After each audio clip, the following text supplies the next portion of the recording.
Welcome to the Old World Fanatics, your Warhammer fantasy podcast to quench your hobby thirst for all things the Old World. And I'm one of your hosts, Gomo. I'm back with Andrew and Josh as usual.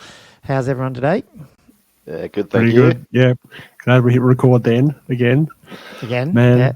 You got a lot on your plate, so I'm glad that we're here just to remember to go. Press record. Like everyone's got their little.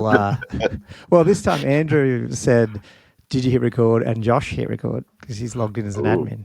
Yeah. So we're delegating here. It's good. Yeah. It's like the control room here. Multiple monitors trying to work there. It's always 9 o'clock. I start going, my brain's not working as well. Cool. Awesome. And Josh has a big smile on his face, hopefully, he got good games on the weekend. Tournament. Some fun. Not so much Old World, but hopefully people don't mind. Old-fashioned six-head fun. Yeah. As I said last podcast, I think we are the Old World Fanatics, which doesn't technically mean is the Old World. So, even though there's a big logo down icon of it down the bottom. Unless Sorry about that little guy. Ignore that. No, look, it's we're going to cover whatever fantasy we want to cover, I guess, and hopefully people will listen to it. Absolutely. And like it. So nothing. I mean, surely it's just as fun to listen to these games as they play out. Like the cut and thrust of it's still there. It's it's fun. Right. Absolutely. Cool. Yeah. So obviously we're going to talk about Uprising, which was a tournament that Josh went to on the weekend. Andrew and I got another game in. We didn't stream it. We got a game in last week. And depending on when I think it might already be out on YouTube by the time someone's listening to this, but depends. Hopefully depends when they listen to it. That's true too. Yeah. Next week, it's definitely out. We won't go through ours in depth, but we'll probably have a bit of a chat through some things on that. But we do actually have news, but that we'll talk before all that, which is about some of these reveals and things that have just popped up. We've got some reveals, don't we? Yeah. So we're definitely going to go through. I'm waiting with bated breath. Yeah. Yeah, because it's like the interesting time, isn't it? Like, it's like, is this setting the cadence or not? That's what I want to know. Like, pretty keen to get all the factions out. 3 odd months. Like this. Wow. Well, not for us. I think it. No, but I think but then now's delayed as usual as well. Yeah. I'm not sure. I mean, we'll get to the article, but like this, when it says it's delayed, I can't. Like, do you think they're going to delay our pre-order? It wasn't specific, was it? I was under the impression like we'd still order it, but it might be delayed release. But maybe that's not right. Yeah. I guess we'll maybe read the article again when I share it in a minute, and we'll see if I feel it's like answered. this is I a can't lot. remember. Got to get used to this. Yeah. The cadence, man. It's a slow uphill. Can't ask too much, can we? Yeah. Cool. No, so that's going to be good. We're actually going to see some new, sort of newish stuff. I mean, they have shared some of this before, but there's a few little other ones in there, which is cool. But anyway, before we get on that, we'll just do a little bit of housekeeping, which is shouting out our Patreons, which we have another one from last week, I think. Actually, maybe 2. 1 paid, 1 free, I think. Unless that free one is a double up, I'm not sure, but we'll get through these anyway. Thanks, guys. Just so what is it? Patreon.com/ / whatever it is, Old World Fanatics. If you guys want to join, it's about $2 a month. Helps us do what we're doing right now, which is paying for recording software and for getting to hit record. For every patron, it just helps us remember to press that record button, I guess. So. It does help. So anyway, I'll give him a shout out. That was a really bad joke. So Sean and Josh are our new supporters from last week. So thanks, guys. But other than that, we've got Ninium. I can't even pronounce that one. Matt, Daniel, Jonathan, Gilthos, Cameron, Elliot, Chris, Harrison, Julian, Diesel, Cameron, Richard, William, Robert, and hang on, Slimy McSludge Pants. Is that the same as last week? No. It's not. Okay. Wasn't it the droopy horn last week or something? Yeah, I feel like it was the unicorn. I can't keep up. I'm deliberately not remembering and not reading it, so I want to make sure, this is what's confusing. A surprise every time. Andrew McAllister, Bobby Gherkin, Gunwitch, Sean, Todd, and Chapstick. So thanks, guys. It's a small growing list, and we really appreciate your support, guys. But look, if you can't do that, obviously subscribe to us on oldworldfanatics.com, or if you're on the YouTube side, hit like, subscribe, and hit that bell button, and that obviously helps us get reach. So, yeah, with that's all the sort of prompts out of the way. We should get on to, I guess, the news, which is, and we sort of missed, I think we might have missed a small bit of news last week, and I can't remember. Astute listeners will know. There was an Adepticon, so I might talk about this first. There was a Adepticon announcement last week saying they are doing reveals, which is this, I guess, Australian time, this Thursday, 2 p.m. This probably came out like 2 hours after we were recorded, by the way. That's usually usually what happens. Yeah. So, basically, good time. Yeah, well, I'm actually considering, I don't know, Andrew at least, maybe. Josh is probably working what's this on Thursday? I was wondering if it's worth trying to Andrew do a live reaction stream. Live reaction stream. Oh my god. Guys. We could try it. We'll see how we go. Peak streaming. Yeah. I mean, I don't know what. So anyway, if I just scroll down, I won't go through the whole thing because this is last week's news. Warhammer: The Old World is up there. They did mention it in that video, which was just at the top of the page. I think obviously the big reveal is probably going to be what they've been harping on with the AOS, probably 4th edition. I don't know if you guys have been seeing that Sigmar Lied stuff they've been sending around. 4th edition what now? 4th edition AOS. Oh. It seems like, the rumors are Skaven's coming for them. So I'm assuming that's going to be sort of the big more thing. ratty boys. Yeah. But obviously the cool thing is they haven't ignored the old world and we are getting some. And at the time I thought... it just sounds like more model support for the old world to me. That's all I'm hearing. I am slow today. Yeah. Especially if it's Skaven and whatever. Oh, well, you always know it's going to be Stormcast, hey? On the other side, so it's whatever the other army is, which will be Skaven. Yeah, it's definitely going to be Old World. Yeah, at least the Old World's in the middle there on the little poster, the promo.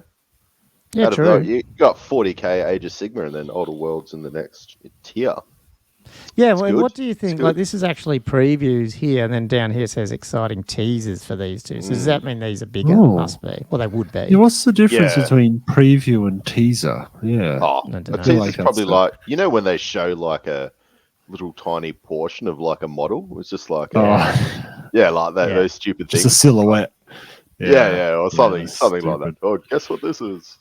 Yeah. No, it's going to be good because at that time, I think when this came out last week, I just said, well, hopefully we will see what's coming next to the orcs, but maybe we are just going to see more orcs. But I guess today's news was we got just everything dropped for the orcs for pre-order this week. And so that's sort of the big news, I guess, for the old world people, which I guess everyone this is the news. See this. Yeah. So the old world. So now we know it's 3 months, at least by the sound of it, that they're going to bring another army out. Well, I mean... Yeah, for one army, though, that's... but is it? This is... I don't know. I'm still hoping that Thursday they show another one and then they start... Like maybe they follow the second one quicker, maybe, and then maybe it is a 3 month gap, and then they try and push 2 out. Who knows? Is in 3 month gap between each army, or 3 month gap and have 2 armies in that 3 month period? Yeah, that's what I'm hoping. But I'm probably hoping. Otherwise, it's going to be like 2 odd years before. Yeah, but maybe that's what they're happy with. But I just think it'll piss I don't know, too many people off. And by the end of the last 9th army, they won't be buying it because they've already printed everything. Whatever. Well, it's the books. It's the Arcane Journals you want. So it's kind of you're right. You're gonna wait 2 years for that. It'd be a bit. Anyway. The journals, but also if you want to pick up a new army, you can't do it unless you go third party, which is really frustrating. But this is a massive drop, isn't it? Like there's so much to go through here. And and I mean, I'll probably think of it as we go here, but it's missing a lot too. Do you know what I mean? Like there's a lot that isn't there. Some of that's because it's in AOS. I don't know enough about the range to be able to pick up on the misbits, but go for it. Yeah. So Educate me. Obviously the first thing, and look, I'm probably saying old stuff by now, but obviously we've seen a lot of this, but it's worth just, I don't know if we fully went through it or not on a podcast, but obviously the Orc and Goblin Tribes Battalion's coming out. I mean, honestly, for me, and I'm an orc player, it's pretty underwhelming, and I think most people say that because it's goblins, which you just don't see them, and they're the old goblins. So, you know, if you need war chariots, just regular gobos, yeah, you just never see them, because night goblins are so much better. And on top of that, the AOS goblins now, you know, the Hopkits are pretty good proxies, I reckon. So, but at the same time, I mean, look, let's just get used to it. I mean, Old World is about nostalgia, and there's going to be plenty of people who still want, maybe not these, I mean, there will be people who want these goblins, but just all the old classic sculpts anyway. I just think, you know, if I was predicting, you know, if I looked at sales of, you know, the core Brett ones and even the Tomb King release versus this box set, this one's probably not going to be anywhere up there, I wouldn't imagine. On top of that, as you'll see, is they've released... at the same time, they've released the Orc guys, the Orc boys, in their own box as well. So you don't even have to buy this battalion if you just want the Orcs. So, Oh, really? Right. They've actually released them separately. I didn't realize that. Yeah, so at least from this page. So I would imagine this one's going to be... the only thing is, if you're new and you're coming into it, this is still a good box set, potentially. Yeah, if you have sort nothing, of. You know what I mean? And it would be... If you want some regular gobos. Cheap. Yeah. 25 orcs is good. I like that they got the bigger unit. That's a lot of orcs going on there. 25. Is it 25 or 31? It's 31 orcs. Yeah, I think. Oh. It's 30 orcs, but there's a missing orc 6 somewhere. Oh, sorry. You can make 31. Yeah. It's 5x6, and even the box art, well, that's off the box art as well. There's only 30 orcs there. But the way you can build the command groups and stuff, I think you can come out with 31, so that's why they put 31. Yeah, sorry, I thought it was 5x5. Yeah, 5x6. That's 30 orcs, that's good. Yeah, it's even more value. Yeah. And I don't think orcs are, like, there's builds out there where you're happy to take big units of orc mobs, I think. We know chariots are good in this edition, so, you know, you could probably complain a little bit about the old school chariot, you know, but I mean, and the chariot's probably cool, actually. I don't mind. It's the balls that are a bit weird. Yeah, they're not terrible. Yeah. There's a certain charm to them. Yeah. The balls. So I think people will still get them. I just the amount of goblins there, I'm a bit, well, okay, fair enough. Yeah, and the fact there's no other new mini in there as well. Like this is the first. You're right. Both That's of the other boxes had something that you couldn't buy, especially outside that army box as well. So it really, I think it really enticed a lot of people to invest in it.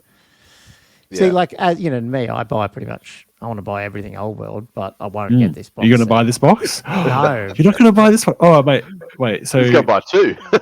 What I'm hearing is you're only going to buy 2 rather than 3. Okay. Yeah. No, I don't need the chariots, and so they're like. But you're right. If this had, like, I don't know, some new big, you know, orc and a wyvern, even though I don't need them, if it was new, you'd buy that because that's where you can get it from. So bit of a. I still think it's a bit of a miss for them, but I mean, it's not. It's not terrible given the rest of this as well. I think it's a pretty big release. So, well, do you think they might have a new? Because all this stuff in here that we're going to go through, it is.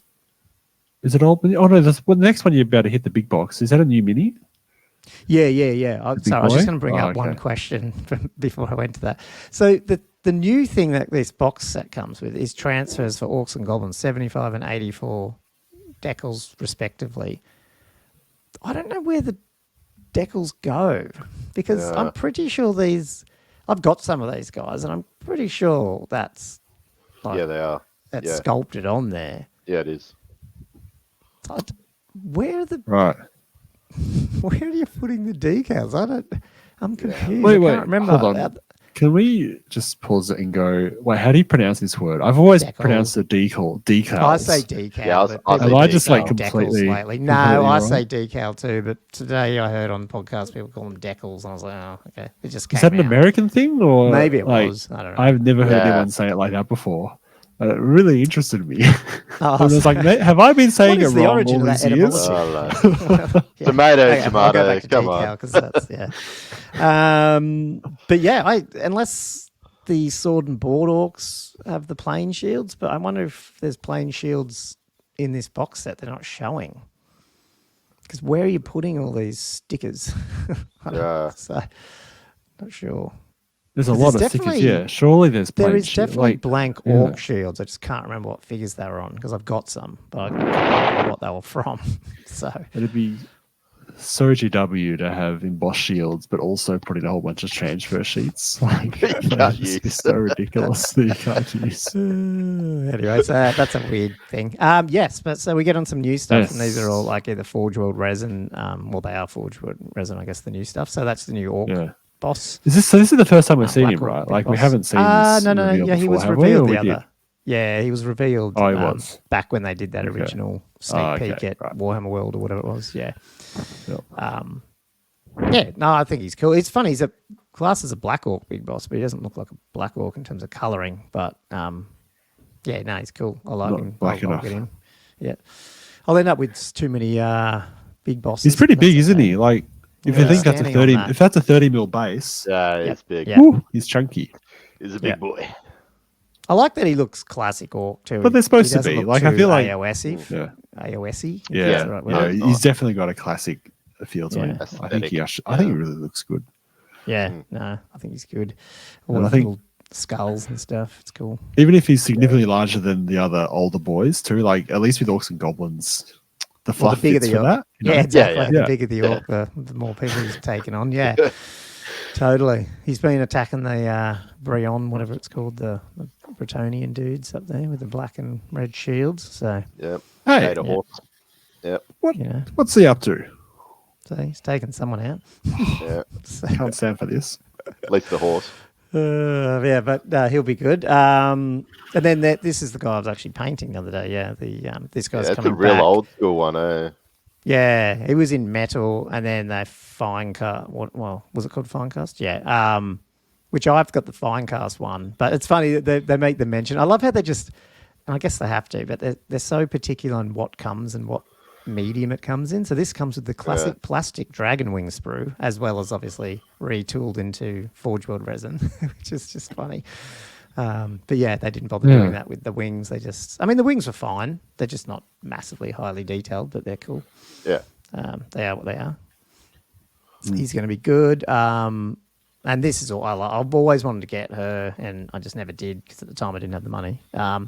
Ironically, it's probably more expensive still when she comes out. I was going to ask you guys, like, but you've got more money these days, so it's okay. Yeah. Well, yeah, maybe. Do you?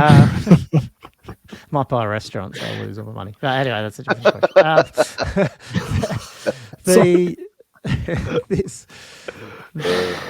How much do you think this will be? I can't even remember what it used to be. Forge World pricing, I don't know, because it's pretty big, isn't it? What base is this? Yeah, it is It big. looks huge. I don't know what base size it is. I think it's like 75 dragon base by 100 or something. It's big. It's bigger than a 50 by 100. I'm pretty sure it's 75 by 100. I might have one of these in my... So it's like a dragon size mini you got one in there, Forge World. Dude. Okay, so how big is it? It's pretty big, isn't it? Then, obviously. It's big, yeah. Yeah. It's big. Yeah. No, she's cool. I definitely want to get it. And obviously... Do you remember how much it set you back? Nah, I got it as part of an army. Oh, okay. Right. Yeah. And the army was about $1,000, so I don't know. I probably got a bargain. Back in the day, like armies used to be. Yeah. No, she's going to be good. And obviously, she comes out in the Arcane Journal. It's interesting. She comes access to a unique spell. This is really cool. Yeah. So that's pretty cool. Yeah, I'm really interested. Yeah, and she must pick for any troll-centric horde. Does that mean she'll have six spell, like a full lore? It's not just like signature spells, is it? Like, I don't, I have no idea. It seems weird if they bring out a whole 6 spells. Maybe it's just a couple. I don't know. But she might have access to Warg and then have her spell lore, which has 1 or 2 signatures, maybe. Yeah, maybe that's what it is. Yeah. I wonder what faction should be part of. Like if there's like some swampy. Well, there's this troll-centric one they already brought up. That was one of the armies. Oh, yeah. She's a troll-centric. Yeah. The question is, can you take her in a normal Orc Goblin? Well, hang on, you can't, I don't think. She's not in the... Unless she's not in the Ravening Hordes, is she? Yeah. I don't think so. No, don't think so either. No, I don't think so. They said, it's down here further. The Arcane Journal it comes with 2 special characters, so I don't know if she is one or they're going to be, bringing back, because I don't think we've seen any special characters. 2 is not a lot, really, is it? Yet. Yeah. No, it's not. Is what it As is. in the models for them.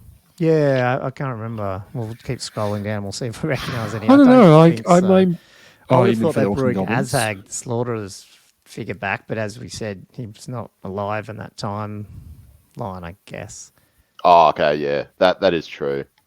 Because the timeline's quite, finite, in terms of like Wyvern figures. I mean, I've got one of them, so I wouldn't get one. But I mean, it's classic. That's probably one of the better ones I think that were released. But these are awesome. Again, these are ones I'd always wanted to get, but now I'm definitely this thing. I'm going to have to order all these, aren't I?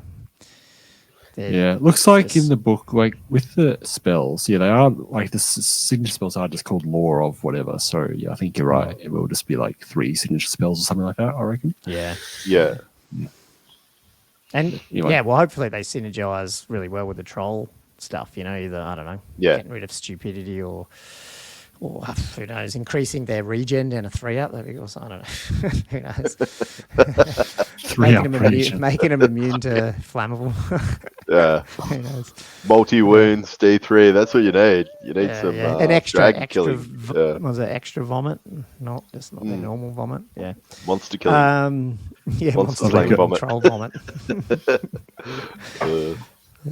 But these are they're all. I mean, these were classic Forge World ones, and so much detail and stuff in them. So I think they're they're pretty good and very orky and goblin-y. I love the comment. Oh, which one? This one. Oh, with the trolls like just hanging off. Yeah, missing his funny. half his, I hadn't half seen his that. body. Probably still alive there. I actually don't have a great BSB, so this guy would really be good. And I'd always wanted this Night Goblin BSB. It looks cool. I love how they describe this guy. Did you read that? This shaman here. Oh, the ridiculous shaman. How do they describe him? And a Night Goblin shaman who's having a very good time or a very bad one. I had not seen that. Funny. Yeah. I've just realised we're doing there's a lot of people who listen to our podcast. So sorry, guys. We are describing the. We have to keep remembering that. Just these Forge World Night Goblin releases with the guy on the armoured cave squig. I always can't remember when these came out, but was this almost like the first Night Goblin riding a cave squig, and then the other one came out? I can't remember the time frame, but I feel like these were quite sort of oldish, but I don't know if been around for a while. Dated that original one or not. I'm not sure. So it's just so good that they're coming back. And then here it is. You get they are bringing back the Orc boys mob separate, which is the same one that you get in the battle. The battalion box. You can make the double-handed weapons or sword and board and stuff. But then they're bringing back that leader kit too, which had the couple of different head options for a BSB on foot. Or I guess you can switch so many of those BSB getting around. Or the war ball, the guy on the war ball. So I never got those guys. I don't know if I would get them, given I'd try to get the Forge World ones. But here's what it is. Heaps of options though, so that's cool. There is. And then they're bringing back the classic. What was his original name? The shaman with the big knobbly stick. Can't remember. That's a classic one. They have a link here too, because I think this was back in the. If I haven't been to this link, but I'm assuming it's. Click it. I was interested to see where the link went. With the how they did last year? They were doing the 40 years of Warhammer or whatever. Yes, it is that one. Yeah. So it's this classic. They basically said that this figure defined the future of the look of the orcs, just with his big jaw and stuff. Oh yeah, which makes sense. These are coming back in metal, and then ironically, I mean, this is all for the old Hammer guys. These are the original Orc biggins. So I mean, just look at them. There's no way.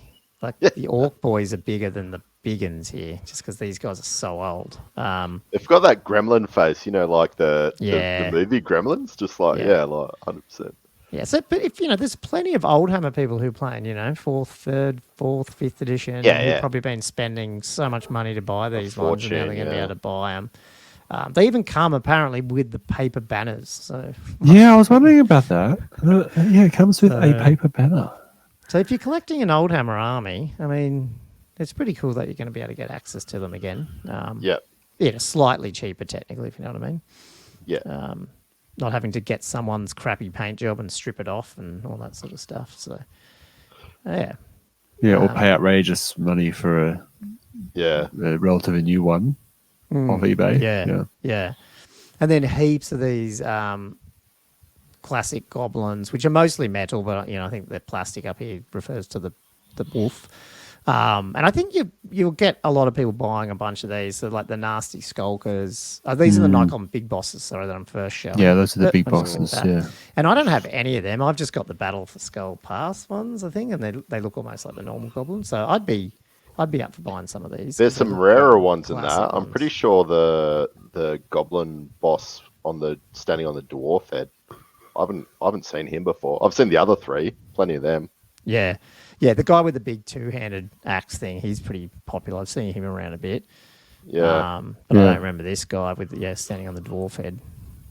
So, and I don't know. I'm thinking they'd be quite affordable because they'd be pretty small. Metal. I don't know. I wonder what they'll end up being. Because if we've seen... Yeah. We haven't really seen any like... Because I'm guessing they all come in one pack, do you think? Or do you end up having to buy each one separate? You think they come like a pack? I don't know. It probably said it and I didn't read it. I suspect. Does it say? Does it say? It'll be down below, wouldn't it? 7 classic packs of goblins. Yeah. So I reckon that'd be pretty affordable. Like what, 50 or 60? What's happened there? The shamans. No, these are goblin. They've goblin big bosses, just normal goblins. And a goblin shaman. I have seen these guys, but I haven't seen them for so long. Yeah. These guys I have not seen, right? Like they're goblin. I mean, I have seen them in White Dwarfs, but I don't think I've really seen them in the flesh, so to speak. No. They're basically goblin wolf rider bosses. Again, classic if you want the classic ones. I mean, the problem with wolf riders in this version, as you guys would know, I think they're just not takeable at the moment. So it'd be interesting to see how these go. Or not. And then you got the nasty skulkers. So I guess if you are taking goblin and if you've bought the potato box, you probably want to grab a set of these guys for their killing blow abilities, whatever they've got these days. Oh, and the Night Goblin Shaman, which you probably missed, but 3 of them. Which, if you haven't got Shamans, you want to be buying these guys because Orcs are, they're the guys who I think they can run. I don't know how many level 4s you can run, They can fit so many level 4 Shamans in the list. So you probably, you'll probably find them going up the shelves. Yeah. And then the Goblin Wolf Chariot, which was always so hard to get. So it is, 100%. Be interesting potentially to get, although again, probably get better printed ones these days, but if you're after the classic one, it's pretty cool. I love how it's like metal, but it's got plastic wolves and plastic wheels, something like that. They even describe it somewhere. It's very specific. And some paper banners. The chariot has plastic wheels. But it's always been like that. It was a metal chariot with plastic wolves and plastic wheels. Don't you reckon this reeks a little bit though? Like nothing's changed. This is like a 17-year-old intern doesn't know anything, and someone puts them all on the table and says, "Oh, you need to just tell people what they've got." So they're like picking up, okay, this is plastic, this is metal, and I have to write it in the article because it's like I don't know, it's just weird. I think the people.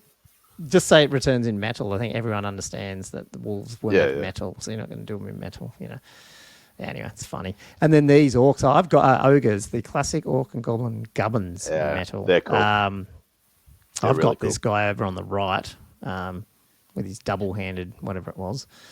But yeah, I just randomly bought that when I was about 14 or whatever. But yeah, the rest of them are interesting. Again, it's the ogres. I can't the ogres. No, they are in the Orc and Goblin list now, aren't they? Set of normal ones. I think in the Brabbening Hordes when we went through it, wasn't it, Andrew? Do you remember? Sure. Yeah. I'm assuming they might have some special ones in the Arcane Journal, if not. But yeah, the question is, would you get these guys, or would you end up just using the normal ogres? I don't know. For the look of these, they look cool, but yeah.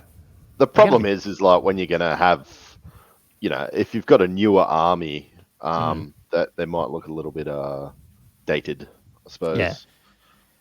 But like if you're putting together an old like Dogs of War army, or you're staying with 6th and you're doing some stuff. I mean, it's pretty cool that they're bringing some of these ones back. So 100%. Yeah. And then just more, and then more orcs. So these like I think these are metal. The old stone trolls. Old stone trolls. They're like older than the other ones that you used to get. The ones they always painting blue. These are like older again. They don't look like. I don't think I've seen those before. Yeah, they're not super dated. Like they look old, but they're not bad. Don't you reckon they look a little bit Lord of the Ringsy trolly? Oh, 100%. Yeah. Yeah. Yeah. A little bit. But did they come out before the movie was made, though? Like, oh yeah, I think you're talking about. Yeah, no, that's right. Are you saying that totally. Lord of the Rings actually drew inspiration from these sculpts? Kind of right, probably. I don't know. The problem I have, especially if you're trying to get into this, is the AOS trolls just look so good. I don't know why. Yeah, I don't know. You know what I mean? And these are only 2 sculpts. Like if you want to do up. Well, that's the problem. Yeah, when you got multiples and probably money wise, it'd just be so much cheaper getting there. But they look so different. The new Age of Sigmar trolls, like they look completely like it's a different style, like completely different style of troll. Yeah. You get 4 different snotling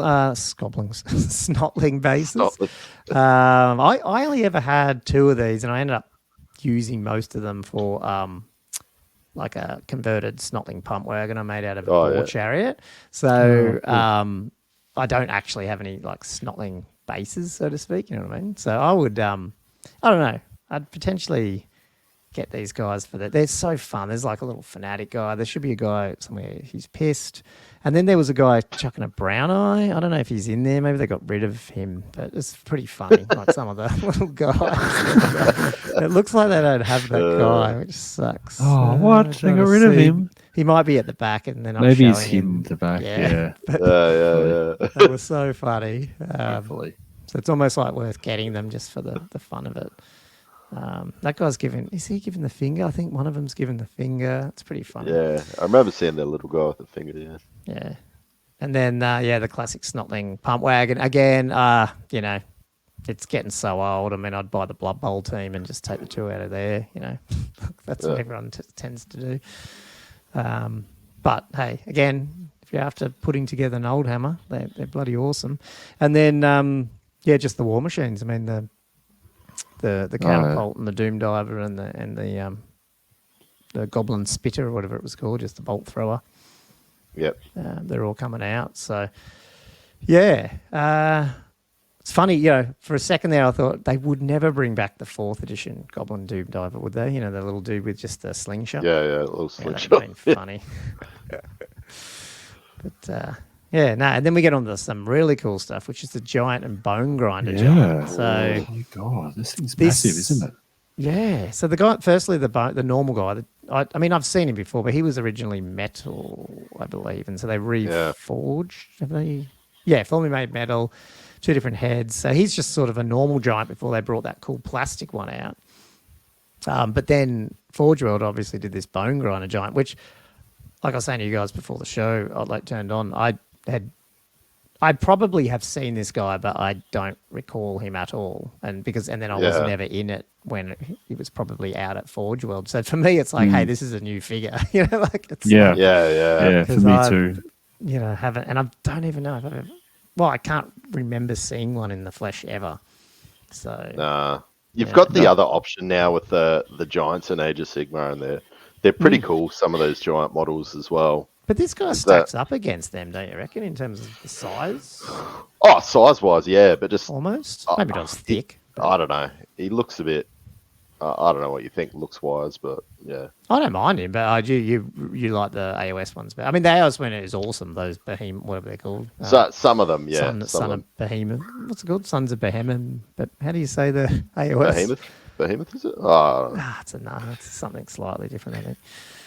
He reminds me a little bit of the I don't know if you guys are familiar with this, but there's an anime called Attack on Titans. Oh God, yeah, I got a shirt. Got around My eating girls are it. into that.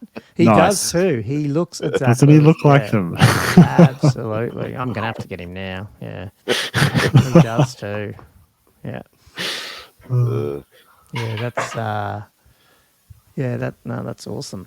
How tall would he be on the back? Like, would he be a little bit easy to knock over? Do you think? Like, he looks more than twice as high as the other giant. Like, that is going to be massive. And is that base? Like the giants are on top. 50. This would be a 50 by 50 square. Well, this wouldn't be. This would be a giant base too. Just the perspective, I would imagine. Yeah, maybe. Yeah, I think that's a. But the giants are on. What are they on? 50 by 100s? Yeah, the guy on the left zoomed in for sure. The classic compared to this other one, the big one, the Bone Rip is probably on a 50 by 100. What? Still So it's even bigger. So it's not even. Yeah, they're big. They're really big. I've seen. There was one at Canton. How much do you reckon he's going to be if he's all fine like forged resin? Probably more than the troll hag by the sound of it. Yeah, but do you think is that 200 plus, 300 plus Australian, or is it? Oh my God! Good chance. Those are crazy numbers. Oh God. Anyway, so that's cool. It could be, it could be $200 or $300. Oh my God! Yeah. And they don't really have any other big, like they don't really have in this release. There's nothing else up in that price range, at least that we've seen yet. You know what I mean? Like there's no big new massive dragon or anything. So who knows? Then we got the Arcane Journal coming out, which is going to be pretty much the same. But yeah, the two armies of infamy. I mean, we know there's the troll one, but I don't know if we've been given the other sort of army of infamy by the sound of it yet. Not that I've seen. New spell lore. I bet you that's just the troll hag one. Then I would imagine. Additional units, troll hags, Bonegrinder giants, badland ogre bulls. I guess the question is, so do you guys think, because obviously as the Arcane Journals come out, they're going to end up adding new stuff, which is cool because they've done this now. The question is, like with the magic items in those Arcane Journals, do you think they will retrofit some of them into the grand armies, or it will always only be the armies of infamy that have the extra units?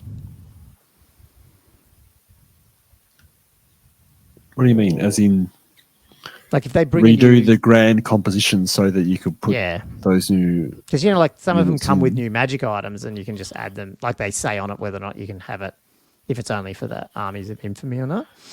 At least the does for the magic items. But I'm wondering if they're going to start adding the ability to go, hey, well, you don't need to take the army of infamy.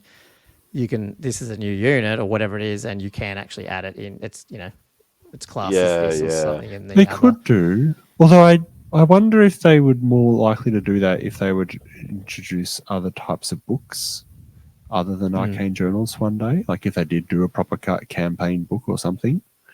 Maybe that would be one way to introduce new units. I don't know. Yeah. Do you think they might? The Arcane Journals, if it takes another 2.5 years or whatever to even get to the last one, it's a long time where that grand army, like the current troop, well, most of the units have all been decided for that army. You know what I mean? Like, yeah. I don't know. We'll see, I guess. But it'd be nice if occasionally you can. I mean, obviously the armies of infamy are fun, but it's also nice to be able to sometimes take a generic army but still get access to some new stuff. Well, I wonder if they're going to be able to just allow allies more have more events and things like that. Hopefully that's up to the community. I guess we just need to decide to do it or not. I don't know, maybe they're just not allowing them at the moment because there's only a couple of Arcane Journals, so I don't know if it's going to... I don't know. It's just... I think if you took allies from your own race or, to me, that would seem sort of fairish, but maybe it is just a power thing where it's just allows too much, shenanigans. But I mean, are you ever going to balance it all anyway? At some point, you just sort of just enjoy yourself and just let it go. I don't know. It's a bit, And Well, they've sort of packed do in more rules that impede allied contingents and stuff anyway in terms of using right. leadership buffs and the type of things. And so you've got to actually have a full army. It's got to be... Yeah, like I feel like those restrictions they've put in are really quite reasonable. Yeah. You're not just sticking in a tree man into a Bretonian list or something. No. Yeah, that's right, yeah. Obviously, the dice and the cards. These dice don't excite me. I don't know. They don't look orcish enough for me. I don't know what it is. You know, like Jade. Yeah, I'm hearing a lot of disappointment. I know it has not hit me. I mean, some of these figures like the giant and stuff, but overall, I to me, it's a little bit of a swing and a miss in terms of what they could have done with the orcs, I reckon. But it is what it is. Yeah. What colour would you prefer them? Is it the pips? Is it the red pips? That's probably the red. I don't know actually. When you've said the jade, like even the jade, it's too Christmassy. Yeah. Well, yeah, there's that. It just looks too. It looks too nice to be an orc dice. Yeah, it does. In the sense, you know what I mean. Like a paler green maybe would have worked, maybe yellow for the pips or something, you know? Or even though, like, you know, the Tomb King dice are so it good. Looks more wood elf. Bone. They could have gone more of a rock type, maybe like a greeny or just a dusty. So it looks, you know, because orcs are just using whatever hacked together stuff. Yeah, I don't know. But yeah, it is what it is. But I think they just went for is that like an orc skin type color, and then like they've gone for red because that's a common, you know, color of the banners and stuff. It's quite marbly. That's what they're doing. But it is. Isn't it? It's not even a orc skin color, really. Is it? No, I guess not. It's too amethysty. Unless it just looks like this in the picture. I don't know. Because the dwarf was quite. The dwarf one's, I think, just a stone, isn't it? It's the same sort of. I can't remember if it's stone or more silver. Oh no, the Brett one's silver. Hey. Dwarf. Yeah. I don't know. The Tomb King one, I'm really impressed with. I don't know what it is. It's matte and looks sort of bony. You know what I mean? Like they look pretty good and they're easy to read. Whereas some of these, I reckon this is quite hard to read. Whenever red and green together is always, especially if you're colorblind, you're not going to have like you're rolling on this. Well, like red and green colorblind, I guess. Yeah, red and green colorblind, which is quite common in men, which unfortunately are the prevailing sex that play this game. Yeah, true. Oh dear. Yeah. I mean, easy to read is It's a stone. It's stone with gold. Oh, is it? Yeah, It's like a grey stone with gold. Yeah. Which is probably more fitting than Anyway, well, no, look, I'm still. Obviously, there's enough. To be honest, I'm a little bit concerned how much of just the stuff I would get because of things like the giant and all that. It's probably more than what I've spent on the Tomb Kings, just because I'm a bit scared of how much it's actually going to cost. Things are going to cost. Yeah, so, per gram that Forge World resin. Oh boy. Yeah. So anyway, I guess we'll find out. But that looks like it at the moment. But no Black Orcs. No Ball Boys. No Ball Boys, which we did see in their original article, I think. Those two, and obviously none of the Night Goblins. But I wasn't expecting them to do that, given the Night Goblins are all currently in AOS, the same figures. So I doubt they would have released them. But in terms of the, and I know this doesn't mean anything, but in terms of what seems to be good at the moment is Black Orcs and Night Goblins, and Ball Boys are good, and so it's like none of that's in there, which is kind of funny. Black Orcs, the Black Orcs will be back because they already said that. It's just not in this initial wave, I guess. Yeah, it seems a bit weird. Like they're like, oh, you won't be using the Age of Sigmar models, but it seems like you are for Old World.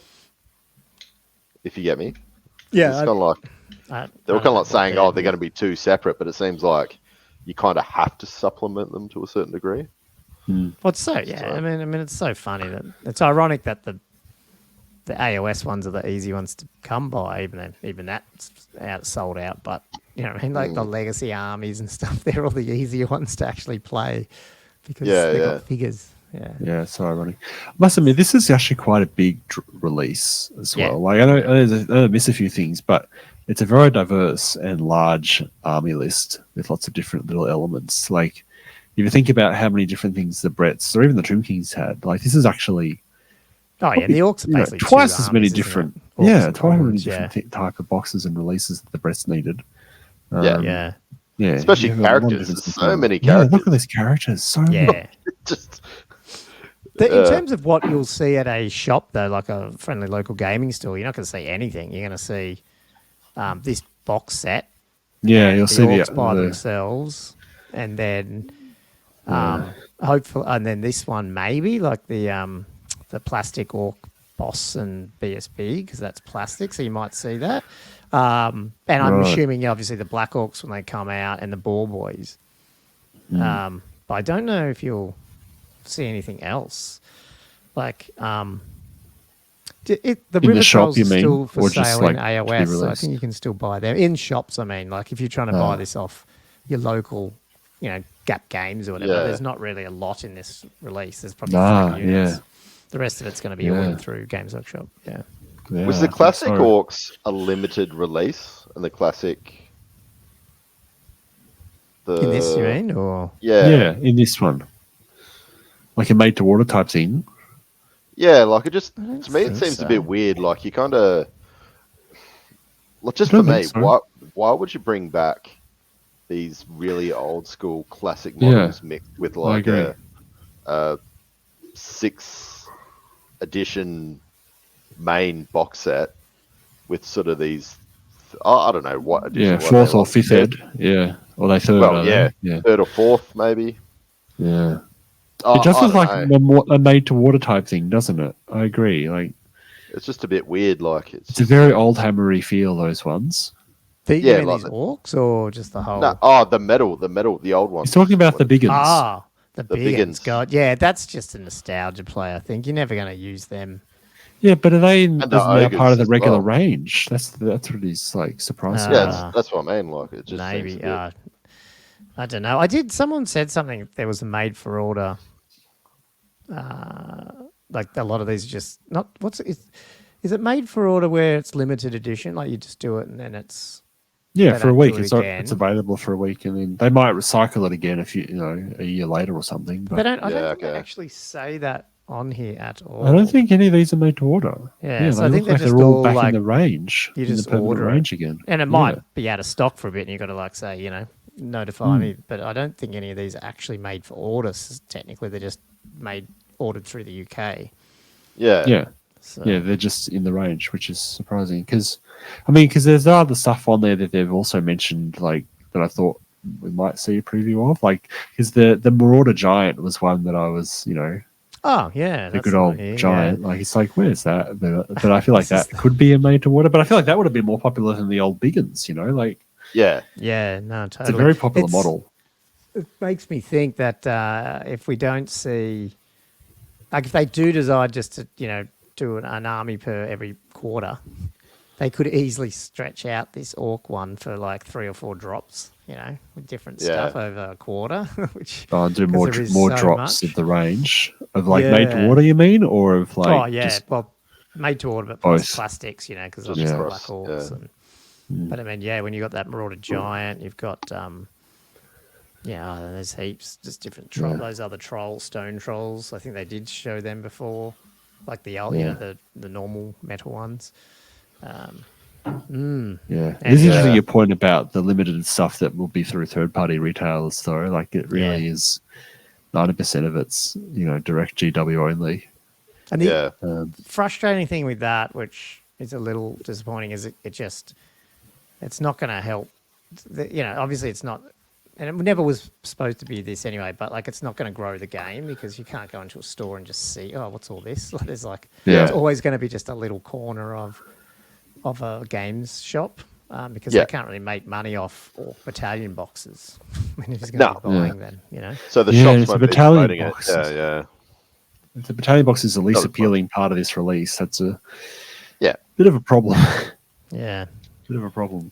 Like they could have at least put some of those hero characters in the battalion box or something just to make it a bit more interesting, Oh yeah, some of those metal guys, or even the plastic orc kit that you're talking about there. Or war boys, exactly. That'd be classic. Have war boys, Get rid of the goblin spearmen maybe, and all the archers, or one of the two. Yeah, I mean, just something.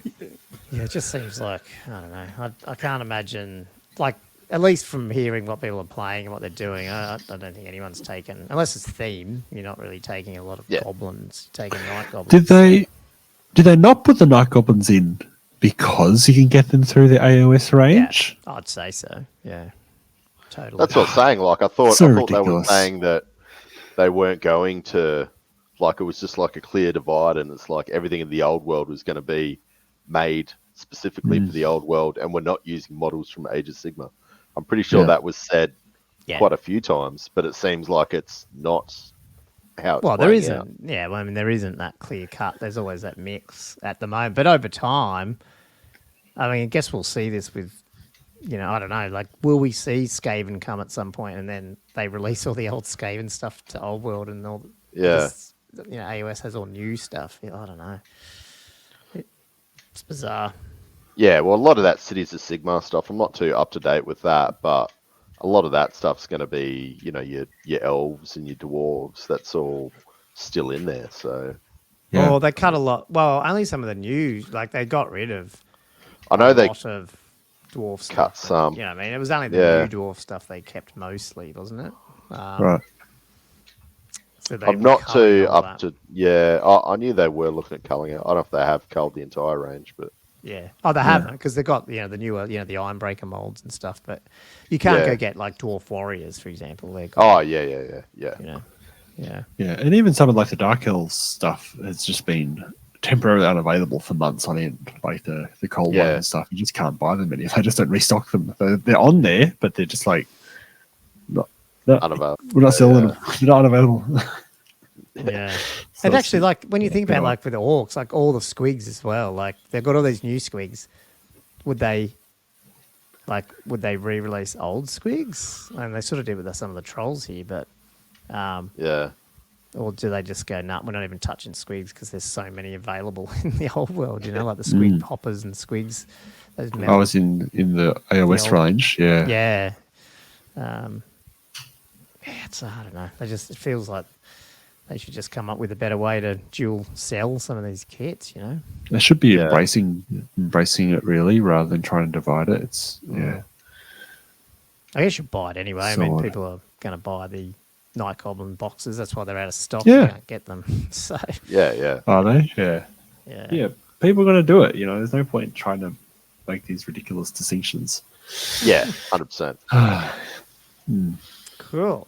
Anyway, that's the well, they go up pre-order. Well, I guess I didn't see anything in that article as such. I did see. Sorry, if you go right to the bottom of the article, I think it does have 4 different availabilities for different combinations of countries.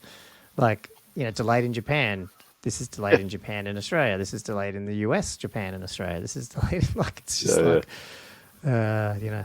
obviously Classic. It's a bit sad, but it is what it is. But hopefully Saturday we can start putting some orders in. We'll see how we go. Okay. Moving on then, I might hand over to someone to do hobby time. What did you guys get up to? Ooh. I did a couple of things. I mean, I did spend one day at Uprising, but I'll go through that in a bit. Mainly it was mainly working on slow grow type stuff on my Calder Slanesh, I suppose. So I finished off the cold one night I was painting off the other day, and I did do one test model for the Furies as well. I haven't taken a photo of that, but I'll probably put something up at some stage. I'm hoping to paint the rest of them in the next couple of days. And then also just the last couple of days I've been fiddling around trying to get the right looking model as my anointed guy. There's a Lord level guy you can take in Kelth's Nest, which is like a demon sort of influenced Dreadlord, essentially. Right. Who could be level 2 caster, and he's got it's close to Chaos Lord stats, basically. He's quite nasty. And you can take him on foot or with on a Cedar Slanesh, and a lot of people use the old Slanesh model on foot, with a guy with the massive shoulder pads and the big top knot and that type of thing. And because I have a scan of him, and I also have a scan of the Cold One Rider guys, I've actually been trying to sort of combine it a little bit so that they looks a little bit more elven, basically. Yeah. So trying to add, because the Cold One Knights have the riders, the armor, they've got a nice chunky piece of armor that goes around their necks almost. So I've been trying to add that into the armor, and also have an elven head like helmet that sort of combines with the big sort of crest of hair, I suppose that it's got. Like he's got a big, almost like a Roman style crest thing at the back. So sort of added the elven head to that. So yeah, I've started to print. I've been sort of working it out and printing it, and hopefully I'll start to put it together. Do you like just join it? So well, or is it? Yeah, a little bit in Blender or just in Shoutouts box. Just sometimes you can just stick the two STLs right next to each other in the slicer and just slice it, just to get the right angle. You're doing it with a physical Very figure. Basic. You're just sticking it together. Yeah, almost, Okay. but just through each other. So that they can sort of be overlapping slightly. But yeah, sometimes I'll export that as an STL together and then put that into Blender to smooth things. I suppose I'm starting to learn a little bit how to do that. I mean, it's a whole other thing, really. I barely know how to use Blender, but I'm also learning I can use another program, Mesh Mixer, to actually do the cuts, because it's easy to do cuts in different programs. It's all very not very user friendly. So some programs are better for doing things than others. But yeah, I'm pretty happy with how it looks. So I have printed it off, and it's sort of curing at the moment. I haven't really put them together or anything like that. But the reason I got inspired to get this running is because I feel like next month slow grow, I think I might try like a noble on a Cedar Slanesh. Right. So I'm gonna I'm starting to work on this anointed guy, so I can just run him as a noble for the 1400 points. Because I think it'll be fun, because the Cedar Slanesh is like 20-inch march move. It's super fast mobile thing. So I'm sort of excited to see how he plays, even just on a regular noble. Just running solo, or are you going to run in a unit? No, just running solo, I think. Cool. We'll see. Yeah, right. Yeah. I think he's on a 50 by 50 mil base, so I think in 6 said, I think it's a bit funky if you're trying to put him in a unit. I think I can't remember. Yeah, okay. But yeah, I think the intention is to have him super fast, because I also have the mounted demonets that are also 20-inch moves. So, but they keep getting zapped off in the first couple of turns. Right. Oh yeah. So I feel like if I have more than one zippy unit, you don't have that. How many do you have in? Because it's only a small army at the moment, as well. So how many do you have mounted demonets? Oh, just one unit of 5. Yeah. And they just kept getting magic missiled off in the first turn. Small unit. Damn it. 150 point unit gone. Yeah. So I've got the Furies coming, and then so soon it's just going to be like super fast things zipping all over the board. You're just going to disintegrate if they get hit. But yeah. Ultimate glass cannon. Yeah. Nice. Cool, and obviously, you played Uprising, which we'll talk about in a minute. So yeah, cool. Did you do anything, Andrew? Because we played, but I know you were. Yeah, I was just prepping for that and just doing the tail end of the gyrocopters and the gyro bombers. So yeah, I just did a little bit of paint work, patchwork, and just as you saw the bombs, I had to put onto my gun haulers, whatever they are. Yeah. The Age of Sigmar models. The AOS ones. Yeah. So it was just that, and then just finished the basing. So yeah, that was about it. Yeah. What did you get up to? Well, I can't remember if. No, I did finish that for the game. I think I finished the Tomb Guard rebasing and decorations and stuff. So they were all done. It was just the character models now need finishing. So that's at least done. Though it's annoying, like I said, and it came up in the game, like it wasn't until after I'd rebased the skeleton archers, and some of them are on 25 by 50s, that I'm like, damn it, they should just all be individual, because a lot they went with skirmishing archers. So that was a bit annoying. But I don't think I want to rebase them again. So I've still got another 20 archers to go. And I was debating as just leaving them on 20s, because if I ever play 6th again, and maybe just paint 20 more or something, I don't know, because I've got enough skellies here that I haven't actually touched. So I'm like, do I just paint? Because they don't take long, and put all them on 20s. I don't know. Let's see how it go.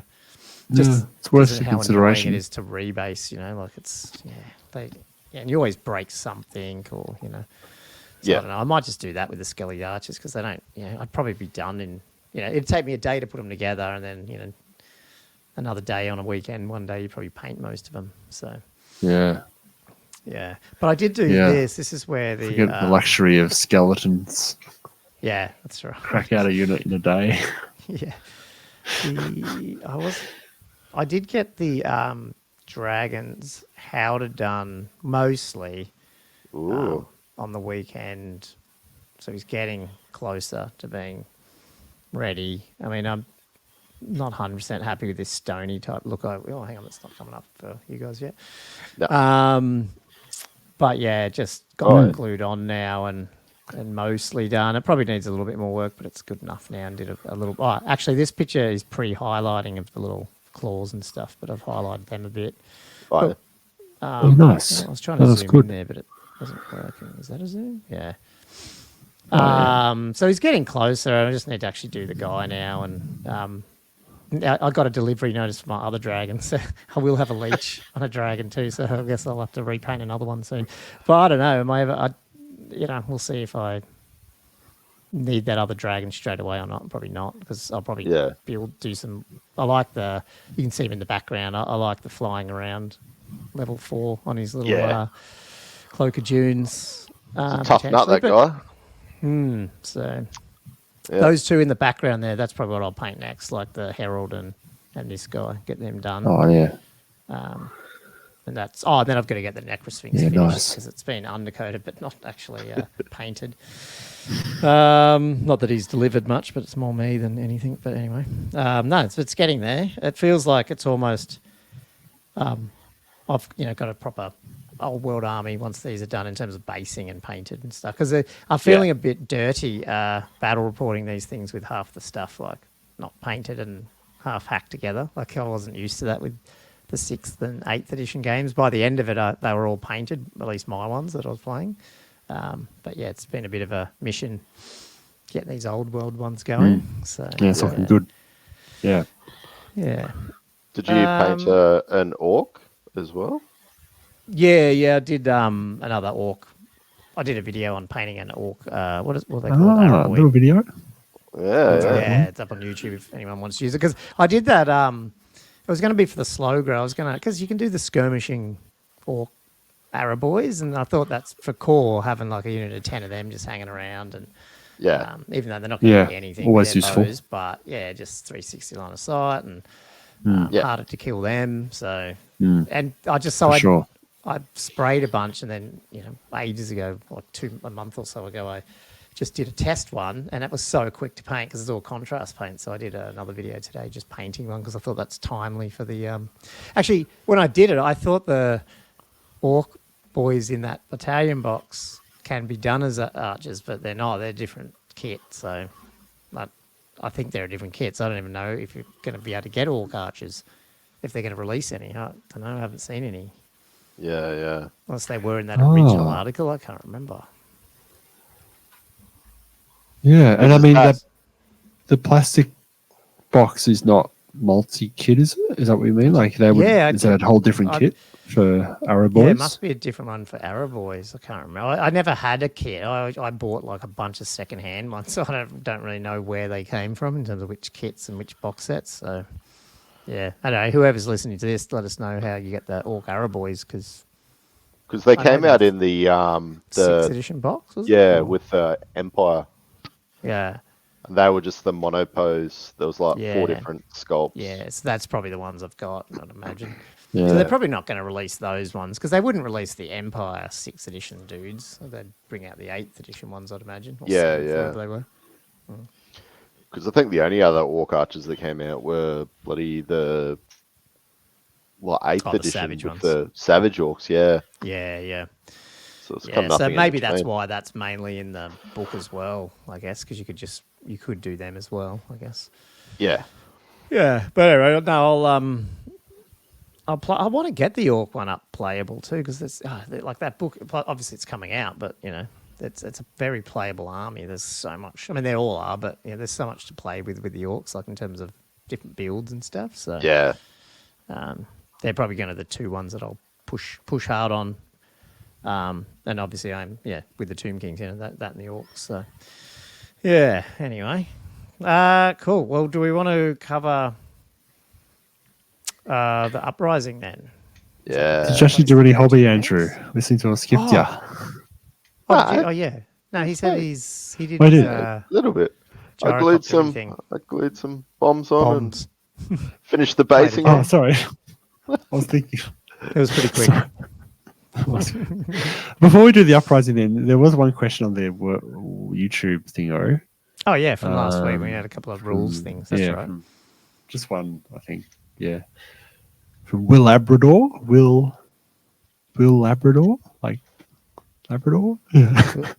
The question was, random movement seems very powerful in my squig hoppers, giant squigs, and manglers. Am I right in thinking that I can wheel as much as I like during their movement, during their random movement, and get a flank or rear charge off regardless of where they began? I'd say yes. Yeah, I think so. Oh, wait, is he saying you can, like, the random movement itself is not just a straight line? Is that what he's saying? Like, you can randomly move in, like, an S? Yes. Yeah. Okay. Yeah, it's a random distance, but you can't do any maneuvers. You can only wheel. It says in there, I think. Yeah, and you can't declare charges and all that. But obviously, if you hit, then you class as charging. So, as far as I'm aware, and obviously correct us if we're wrong, then if you roll enough, you could do a big wheel and come around. I mean, where's my hand? I don't know. Come around and that doesn't work. Come around and hit someone in the rear, or at least the flank. That you may not have been in that arc initially because you're not declaring a charge. So. So you can just like curl right around.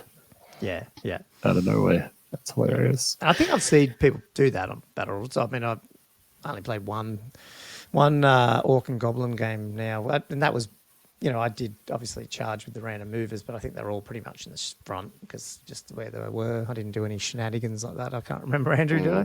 There was no flank ones that weren't already in the flank, but just the way they were. Yeah. So that'd be quite different to 6 then, wouldn't it? Like, because previously I thought with random movement you just go straight. Is that right? In previous editions, or am I? Yeah, I think. Well, that rule? I can't. I don't think I've played random movements in 6. So, but yeah, in 8th, like with the manglers and stuff, you'd pivot and then you'd go. You just go in a straight line. Yeah, I think so. Yeah, I think so. Yeah. But see, I've got this wrong before when I've got 8th confused with bloody 9th, and who knows? So, but I'm pretty sure at least manglers and stuff, you just point the direction you want, roll your 3d6, and you go straight ahead. Yeah. So, yeah. But hang on, that might not be right. That might not be, no, you did. Sorry. You know how 8th you had that weird thing with manglers where they had to stop 1 inch from impassables? So they used to bounce them off like the back of the board, which was an impassable as well. You know that, like if you wanted to keep your mangler near your wall, you just go backwards and hit the wall. Yeah, that's right. Just go backwards and it wouldn't go anywhere. Yeah. So that's so they obviously were. They obviously were just going straight, basically. Whereas now you do the wheel. So, and I think what some people have been saying is, because it's a wheel, you technically could do like just keep going around a circle. Oh yeah. Like if you wanted to keep them still. Yeah. You can almost just go. I don't know how you can calculate that. Anyway. That's so ridiculous. That's funny. This game. It's all down to you literally just wheels. Just get rid of them. Yeah. I bought it. Oh, there you go. Gun haul. Nice. So people know I actually do some hobby. Yeah. So basically it's that's what you were talking about last week, wasn't it? Yeah, so it's the gun hauler. I've got I magnetized the little top thing, but I took it off. I'm trying to put Andrew. Yeah, all I can see is Domo. There we go. That's it. I pressed the wrong button. There we go. Andrew's on solo here. Nice. I've probably got the worst camera for this, but yeah, you can see the bombs. So he's got the bombs going, and then I was just throwing him on a I've just got like a dwarf statue, just like a What was that from? might be like Skyber or something, maybe. Oh, I don't know. Cool. And then that back bit's just like off the gyro bomber, and then obviously the gun hauler, and then nice. just got some Ironbreaker shields on the side there. But cool. That's it. So I do hobby. You're, Not much, but I do it. Good. You also did buy. I think everyone he's bought like you've bought a new Brio 500 camera as well. I did, And Josh has bought one as well for his hobby stuff. So yeah. I'm trying to I'll try and Gomo's leaving us, behind. He's just doing so much, so I need to step up and start doing some of my own hobby time. Yeah, that's all good. I didn't do a lot last week. We got a bit sidetracked with some stuff. I wanted to get a couple of videos out on that Death Star stuff too. So we're going to do that this week. We're going to do our battle report, maybe try to get a new stream in, get someone over. We'll probably try get our next stream. We're probably going to get someone to come and play. So, someone else. Yeah, and that but way not me, unfortunately. Yeah, unfortunately. Although, you know what? I talked to Andrew about this, but I don't know if you're up for this, Josh, is war hauling. The online one. Maybe. Not Not a huge fan of it. Sounds so excited. Yeah. After the game, which we might allude to or not, I'm a little bit annoyed with some of the things I did in that game in terms of bad play, and you're like, I need to play more, and so it's hard to. And then Warhol, you can save, I'm pretty sure. So I was saying, Andrew, if he's up for more games, and you don't mind saving a game, and doing two turns one night and close out the game on another night, even if it's 3 days later. I know it's not optimal, but it would mean I could probably get more games in. Just roll more dice, even if it's virtually. Yeah. It's a practical way of doing it. Yeah. Someone's static now again. What happened there? I don't know. Didn't touch your phone, Josh? No. It's weird. Wait, you still here? Static. Yeah, it's just getting that crackle static again. Yeah. Not sure. No, that's all good. Well, actually, he needs to. He's doing the Uprising. So he's the man of the hour. Yeah. Yep. Oh, damn it! Why is it doing that? When you talk, it's a little staticky. Oh, okay. Maybe it's a loose cable or something. Oh, you did bump. That sounds a little bit better. Just then, maybe. Is that better? Or? Yeah, that's better. Is that better? Is that fine? Yeah, that's good. Okay. That is awesome. Okay. Cool. Yeah, well, so we're going to try and get as much content as we can, but obviously, some weeks will be more than others. So, yeah. Actually, if we end up playing some Warhol stuff, Andrew, maybe that some of the patrons might want to come in at some point and as well if they've played the game. So I know someone asked on the Patreon, they got a tournament coming up. If anyone wants to play online, they would. And I said, I probably can as long as we can save the game because I don't know. My view of it is I'm a slow player anyway at the moment, and I feel like I'd be slower online, but maybe that's not true. Yeah. I don't know. Did you guys used to play on UB? Was it quicker? I can't remember. Maybe it is quicker. I've never really played it. Yeah. Yeah. I don't know. I've heard from the ETC guys when you're used to it, it's a similar time. Okay, right, yeah. So I think they said that they try and knock them out in 2.5 hours. Yeah. Well, that's true. I mean, you probably can if you actually sit down and do it, Well, I mean, when you come over, like, we obviously have a drink and beer, and that's what I like about Warhammer. I don't always want to be just... try and smash it out, Yeah, that's for me. That's the main appeal. Isn't it? Yeah, it's a hard balance. It is. Yeah, totally. Except if you are playing tournaments where you have to smash it out, which is what Josh was doing on the weekends. So do you want to go? Should we jump over to that then? Yeah, I can go for it. I mean, smashing it out is, I don't know. To be honest, when I sit and play these tournaments, it's my main outlet for playing. Yeah, I actually just really enjoy it as a social thing. I don't feel like it's supposed to be that competitive. I was just like, I know I got 3 games today. I'll just enjoy these 3 games and kind of that kind of thing, Yeah. But yeah, no, it was a really fun weekend. So it was a 1-dayer down in Ballarat in Victoria. So Ballarat being about an hour and a half to 2 hours, sort of west of Melbourne. For those that aren't familiar with the place, and he held it last year, and it was a bigger tournament last year. It was still 6-head, so Ben held it again this year. He was like, "No, I'm going to do 6-head. It's too soon. I don't know what's going on with the old world. I'm not going to swap over." Yeah. So we definitely had a smaller tournament this year. I think last year was like 40 people. I think it was, which was surprisingly big for a one day in a rural town. In Victoria. This year we got about half that. So I think we had like 24 sign up. Then it went down to, I think we had a few dropouts, and then we went down to 20. And then I think on the day we ended up with about 18. I think. Did Richard go? I can't remember. Like at one of our patrons, Richard Nelly. No. Okay. No, he wasn't there. Right. Yeah. That was in the guy you played with Lizardmans. He wasn't there. He'll correct me on the comments, but I can't remember if he said he was going to try go or maybe he said he couldn't make it. I can't remember something. Is he? Yeah, I don't think he could make it.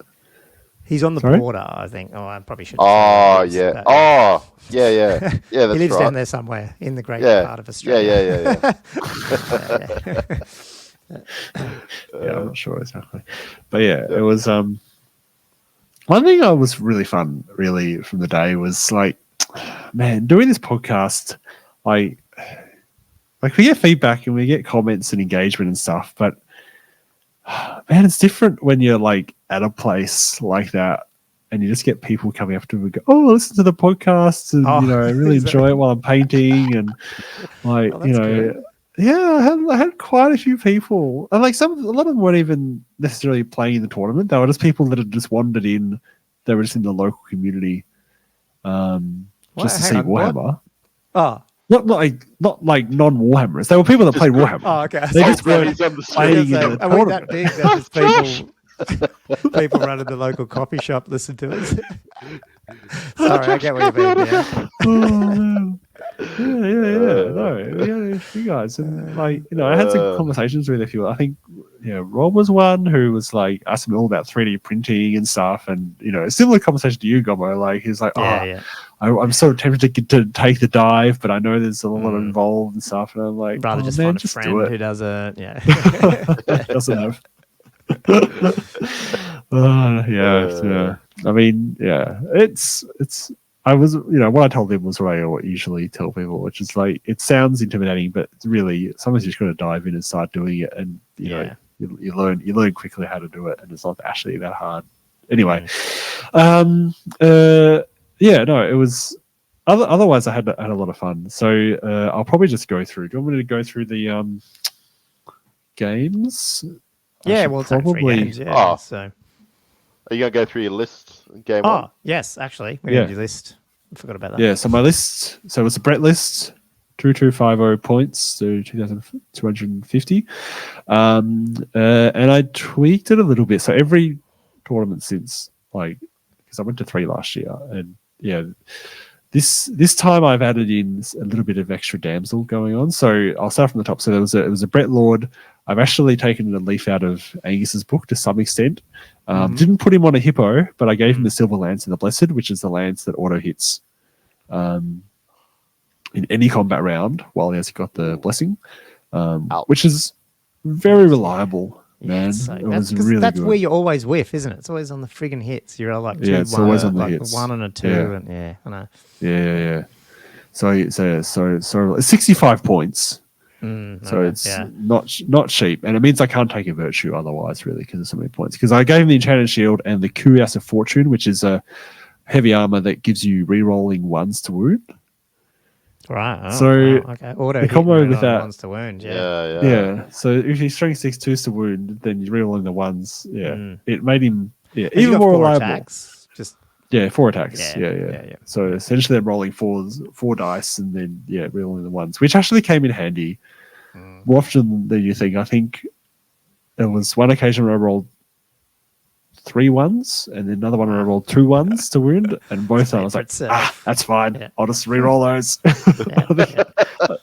think at least one of them I rolled another 1, but it was it was good. So I was pretty I think that worked as a loadout more than my previous sort of attempts. What was not to derail? What did you usually take before?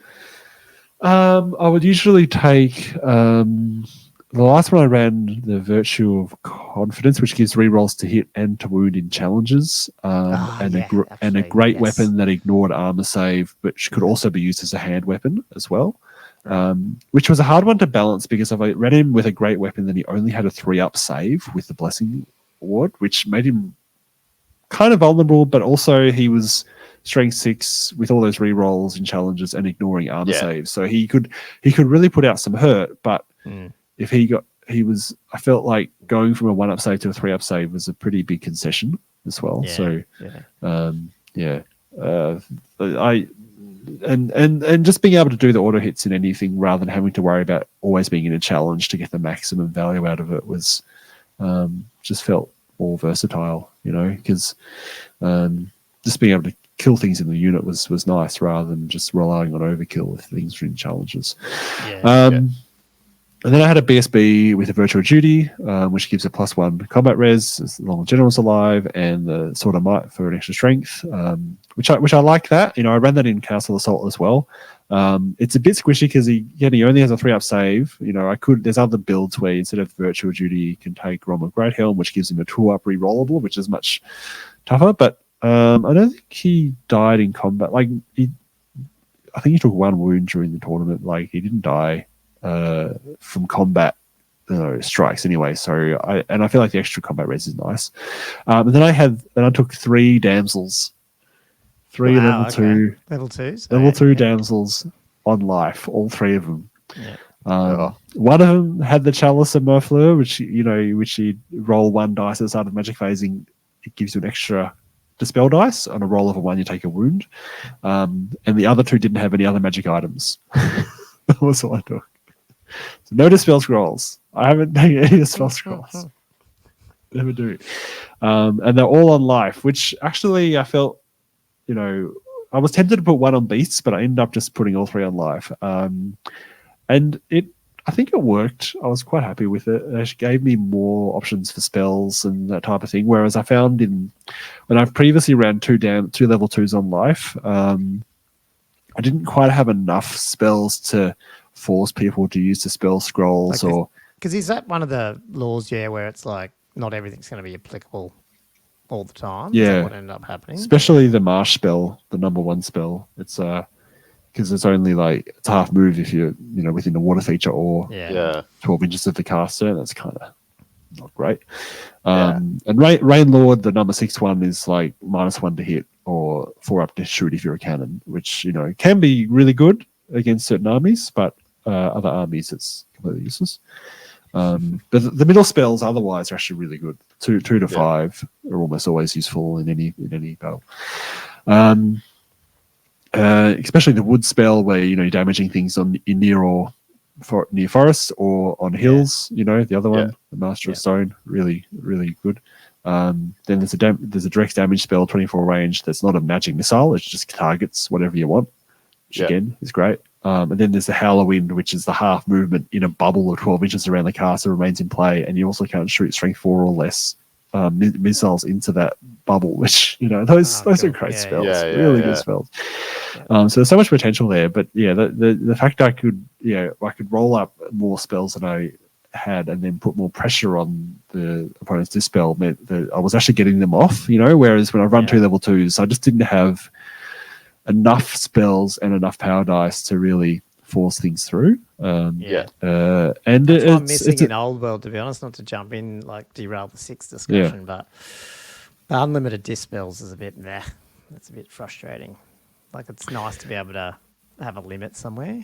And to be able to, the reverse of that with 6 and 8s, you can sort of force it out by just throwing a lot of shit, but make them think, It's interesting, actually, isn't it? The differences in those ways. And then I had that was all my characters. So I had 5 characters, and that's because of Brett lists you can take an extra character. Then I had 7 Knights of the Realm, in which the Lord sat with one of the damsels. I had 7 Questing Knights, which is what the BSB sat in. The Questing Knight I gave the War Banner, so +1 to combat res, and then the BSBs giving you the virtual duty with another +1 in combat res. So that Questing Knight bus had a good amount of static combat res sitting in it. Then my third main bus was a unit of 8 Growl Knights. So those were the 3 main buses that I would use to, sort of medium-sized buses, either, supported by a fairly fighting character or extra static combat res, or the Growl Knights just being 2 attacks each, strength 6 with, they don't need support by characters. So those are my 3 main threat buses.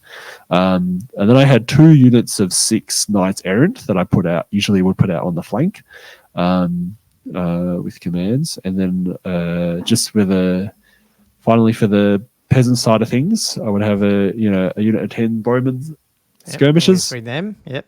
Always bring them. Two units of mounted yeomen and a treb. Yeah. So yeah. Oh, and I have some Pegasus Knights too, obviously. Almost forgot them. Of course. You just got your normal ones. You haven't finished the other ones, your new ones. Oh, they're on a slightly different base though, anyway, aren't they? A slightly different base. Yeah. So right. Just took the regular 40s. Yeah. On 40 bill bases, because that's the way they work. So so that's the list. So it's like the skeleton's very similar to my normal Brett tournament list, but I think some elements worked better than previously. So my 3 games. So first game was I've drawn against Travis Kennedy, and hilariously he's one of the guys from the Slow Grow. Oh. Okay. I was like, why is he smiling? He's not running the Slanesh list, though, was he? Was it? He was. He was running the Slanesh I thought I saw Chaos the, Warriors list. I thought I saw the post with the initial matchups. Yeah. Okay. Cool. Yeah. It's funny. So funnily enough, we hadn't actually played each other in the context of a Slow Grow at all. I played one random pickup game with him like 6 months ago before the Slow Grow started, when the Slow Grow was being organised, and he signed up, and we was like, oh, do you want to play a 2K game? So I just played, and he brought like a Wood Elf list with a Forest Dragon. He actually won that game too. He got in behind my lines, the Forest Dragon. I think I put in a report on this actually way back when. Ages ago. Yeah. And the Forest Dragon got into my flanks and kept hitting my buses, and I was like, man. So he sort of, it's funny, he must like dragons because he brought a Chaos Lord on a dragon. Oh, yeah, that's the shots I saw. He's using the new Chaos, like the AOS one, eh? He's got the AOS one with the Slanesh Lord, like the older Slanesh Lord, sort of mounted on it. Yeah. Really cool. Like his army looked incredible. Yeah. It was so well painted. But yeah, so he ran a Chaos Lord. He's got an armor that forced the opponent to re-roll successful hits. Which is pretty good, but when you auto hit, Matt. Yeah. Not even a worry. I'll re-roll. Auto hit again. Yeah. But he's also got a 4-up board. So he's got Gaze of the Gods, which is a 4-up board, but if the model's fleeing inside of the Chaos Magic phase, the character is turned into a Chaos Spawn. So interesting interesting risk there. But it's 30 points for a 4-up board save. Like like on something like a dragon where hopefully you're not running at the start of your move. And it's at the start of your magic phase, so even if you lose a combat, you still got a chance to rally. You still got to fail. You're pretty unlucky to be fleeing at the start of the magic phase. And he had the Sword of Might, so he was just strength 6 with on an enchanted shield, so he's got a 2-up save, 4-up ward, and he's sitting on a Chaos Dragon. 685 points, I think it is. So yeah, pretty scary. Then he had a level 2 Chaos Sorcerer with 2 Dispel Scrolls, a block of 16 Chaos Warriors, 2 units of Chaos Knights. These are all of Slanesh, by the way, obviously. And then 2 units of Chaos Warhounds, some Furies, 2 Fiends, and a Chaos Giant. The Giant was fun. The Giants are kind of cool though. Like it's how are they different to like the How are they different sort of like the Orc ones and stuff in 6? Do they have like marks and stuff, or like they do? I don't think they can take marks. Yeah. I think they're broadly similar to the Orcs and Goblins ones, although I'm pretty sure the Orcs and Goblin one isn't leadership 10. Is it? Or, I thought they're all leadership 10 stubborn. If it's leadership 10, stubborn, yeah. And this one's stubborn too. In that case, I think it's exactly the same. I think it's I don't think there's any differences. All the Giants tend to be stubborn leadership 10. Yeah. In that case, it was essentially the same. So we actually had a table that was like full of just impassable sort of rocky looking terrain. It was like one forest on it. And actually, I rolled my spells. I didn't get any of the Master of Stone. Didn't get any of them. I think it was so annoying. I rolled two of them rolled Mistress of the Marsh. The third one rolled the number 6 spell, which is the Rain Lord. But then I took the Mistress of the Marsh for that one too, because he didn't have any shooting at all, so it was pointless having Rain Lord. But I did get two what's it called? The Halloween's and one of the Father of the Thorn, which is the one with the direct damage spell. So so I would have liked a Master of Stone because the board was covered in stone, but I was just unlucky I didn't roll it. So we deployed essentially. I deployed similar to how I'll probably deploy most of these games, which is I've got the I'll start from one side to the other. So I've got Knights Errant on the far left. I've got Men of Yeoman, then the Growls, and then the Realms, and then I've got actually put one of the other errants in the center the deployment this time, and then the Yeoman going, and then the Questing Night Bastard, and the Pegs, and then the Archers on the far right flank. He deployed opposite me. He's got the Warhounds and the Furies, and then one of the Knights. Then he's got a Spawn. Then he's got the Dragon sort of across my realms. Then he's got a block of the Warriors. And then he's got. Oh, did I mention he's got Marauders as well? Yeah, he had a block of 20 Marauders or so. And he put that next to the Chaos Giant. Cool. Another unit of Knights, and then another Spawn, and then the Dogs right out on the far flank across from the Archers.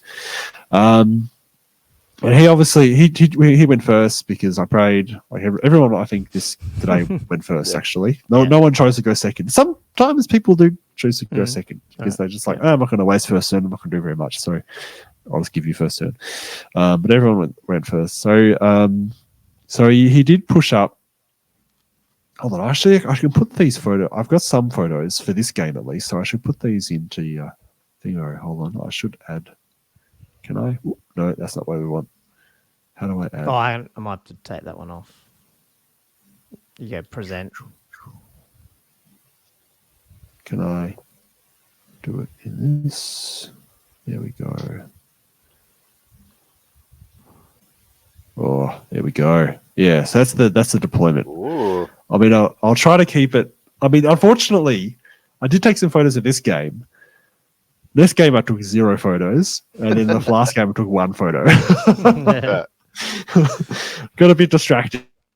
I was, I mean, what I started doing with our bat reps was, I've got my watch, and it just continually 10-minute. I had 15-minute timers this time, and it just like my watch thumps me every 15 minutes because then I go, that's right, I've got to take a picture because you just forget. Cool. Yeah.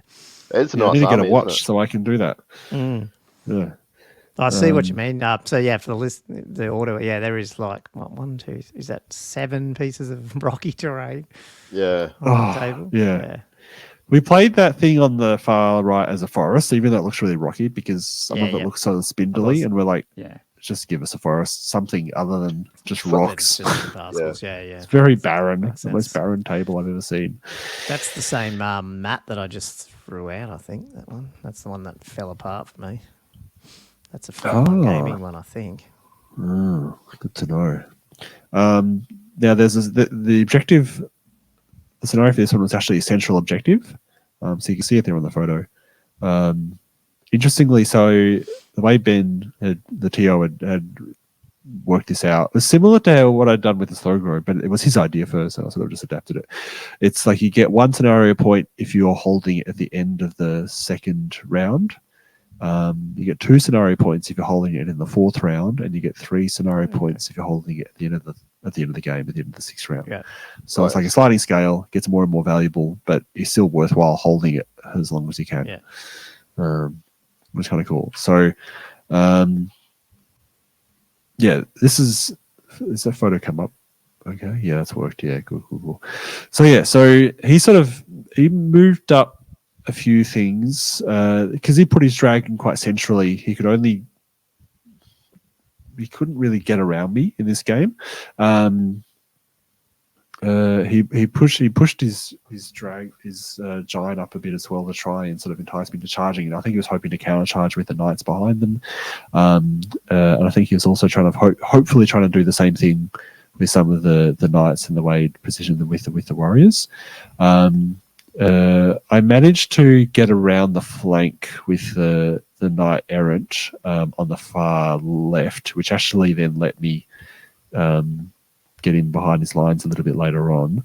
Now, one thing that I found sort of crucial was that actually the way he used his dragon, I wonder if I've got a photo of it coming up actually. Yeah, so his dragon, he actually used it a bit more aggressively. I think he actually went and friendly charged my Knights of the Realm with the Lord in it.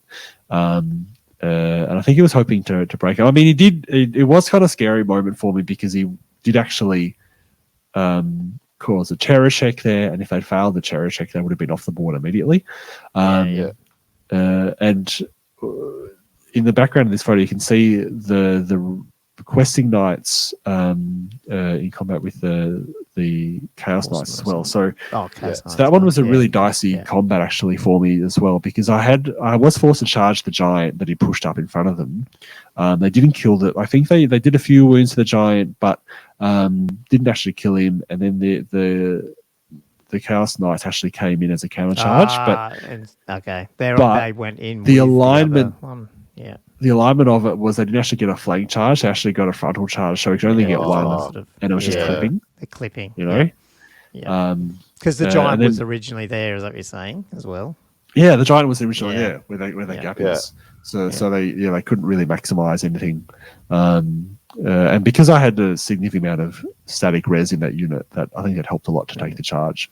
Can I just make a comment there? Sorry, because I've never seen this figure in real life. That AOS dragon, to me, doesn't look as big as I thought it was. It fits beautifully. Yeah. Cool. Yeah. It fits the scale. Absolutely. For some reason, I thought it was going to be pretty crazily big, and you have to hang it off this massive tactical rock to even get it onto a base and stuff. But it doesn't look out of place at all against those knights. Obviously it's bigger than the knights, but it's a dragon. But no, it's cool. Sorry, I hadn't seen it really in scale. So no, I think he's painted it really well. So that actually meant that with the Cow Knights charging there, they're sort of getting pinned there. I've got the Peg Knights in the far side of that photo. Had he actually come around the flank, take the dogs out? I think I got them to take out the dogs, and then they actually got charged by a spawn. And then, it took two or three. I was sort of fortunate the spawn only did one wound. They actually did a wound back. It was I think I won combat because they outnumbered, but it was unbreakable. And then the next round actually did 2 wounds. And then they were freed up, so they actually could charge those knights in the flank in a later turn. So that sort of started to swing things my way. The smaller errants that I deployed centrally ended up charging into the Chaos Knights because I had no other target. I didn't want to charge the errands by themselves into the big block of Chaos Warriors because there was just too much static combat res. And even against the Knights, I was a bit worried about these errands because they're only weapon skill 3, strength 5 on the charge with 1 attack each. There's only 6 of them, and 5 Chaos Knights, even not on the charge, they're still strength 5. You're wounding on tough 3s. 4, I think. So so only wounding on 3s. They've got a 2-up armor save. So, and that's basically what happened. Actually, I think on the charge they failed to do a wound, and then they took, I think, 1 wound back. I think they didn't break the first round. The second round they did break. I think, or was it? Oh no, that's right. We thought they were. For some reason, we played it as the Chaos Knights had caused fear. So we actually. Then he was like, oh, wait, actually, no, I think that's an AOS rule because he read it and he was like, oh, actually, it's not. So actually, they didn't break. They just lost combat by 1 and then we just roll it and they didn't break. So they just sat there for the second round. And then the following turn, the other errands that I mentioned that had gone around the flank actually charged them in the rear. Yeah. Now, Oh, and I'll go back to this photo. Your yeomans went in as well. Yeah, well, they're sitting on the flank. Why not? So before I go to the next photo, though, so the dragon combat was really crucial. Oh man, because he charged in. This unit doesn't have a warband, doesn't have any other stomach combat res, but it did have 2 full ranks and a standard, and it was outnumbering.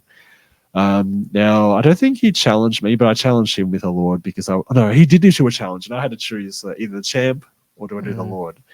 I'm like, let's just have a general battle. Let's just do it. Yeah. So even though I was worried that my lord might die, against Chaos Lord and Dragon, I was like, if he doesn't kill all 3 wounds, then I've got a chance of at least getting through at least 1 wound, because even though I'm not charging, I still auto hit. It is just strength 4, but we'll see what happens, right? So he doesn't fluff his wounds, but he probably rolled sort of average, or maybe marginally below average. That I think the Chaos Lord got 1 wound through, and then the Dragon got.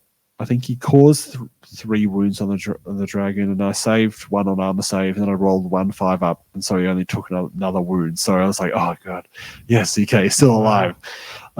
So he managed to do. So I think he'd be tough 4, wouldn't he, or 5? I can't remember, but I think he was wounding on 4s because it's strength 4. So just automatically roll. I think we got 2 through, and then he failed 1 armor save, failed the ward, and I managed to cause a wound on the Chaos Lord. I was like, sweet. So I think I ended up winning combat by 3, I think, because I had the static combat res outnumbering 2 ranks and a standard, plus the wound, and he'd done 2 wounds to me. Yeah, so there's 3. So he was testing on a 6, he only shipped 9, and I think he rolled a 9, and so he just broke.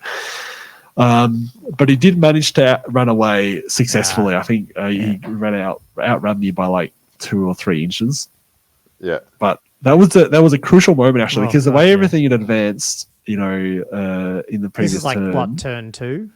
This is turn 2, really. Yeah. I was actually quite like, I think he felt he was in his and I felt the same way. Like I was like, oh man, he's sort of starting to dictate things a little bit, and then that breaking actually opened up the board for me, the way the realm could advance, the way I could push the Grails up, and just the way that the giant died as well, and the Peg Knights becoming free to come in on the flank, and then the other errants coming around the rear to hit the Chaos Knights. Suddenly, everything just went my way. Yeah. And it just flipped on its head. Are those Grails in the flank? Yep. They've clipped the flank of the Chaos Warriors in the center, so the Grails will come from the sort of central flank out, and then just the angle that they've hit the Chaos Warriors on the side. Yeah, the other errant bastards hit the Chaos Knights in the rear. In this one picture, for people who can't see it, you're in combat with everything in his army, and the only thing you're not is a fleeing Chaos Dragon. It's a fleeing Chaos Dragon. Yeah, pretty much. And in favourable combat, charged as well. Like your Peg Knights have charged, your Realm Knights have charged, your Grail Knights have charged, and your errants and your yeomen have all charged. Ouch! Everything's in combat except for the bowman, I guess. Oh yeah, true. But so I know. So this is turn 3 too. Like it's the bottom of turn 3. Like it's all happened so quick, really. And these are all favourable combats. So these are all flanks and stuff. Or even the realm going to the front of the Marauders is not a concern. The Marauders aren't going to strike back. I'm going to do so many wounds. I'm going to, the Lords going to do 4 wounds straight up, and then all the other static combat res. Yeah. So essentially I was able to win all those combats, even the Chaos Dragon. So what happened was, you can probably see the photo, the way that the questing knights are positioned, when the Chaos Knights broke, which they did, the questing knights overran into the fleeing Chaos Dragon, which is the end of the dragon. I was going to say, it doesn't auto flee, you just kill it. It doesn't auto flee. It's a fleeing troop. So if I overrun into a fleeing troop, and everything died in the turn. Yeah. So I ended up winning pretty handsomely. What did he got the first?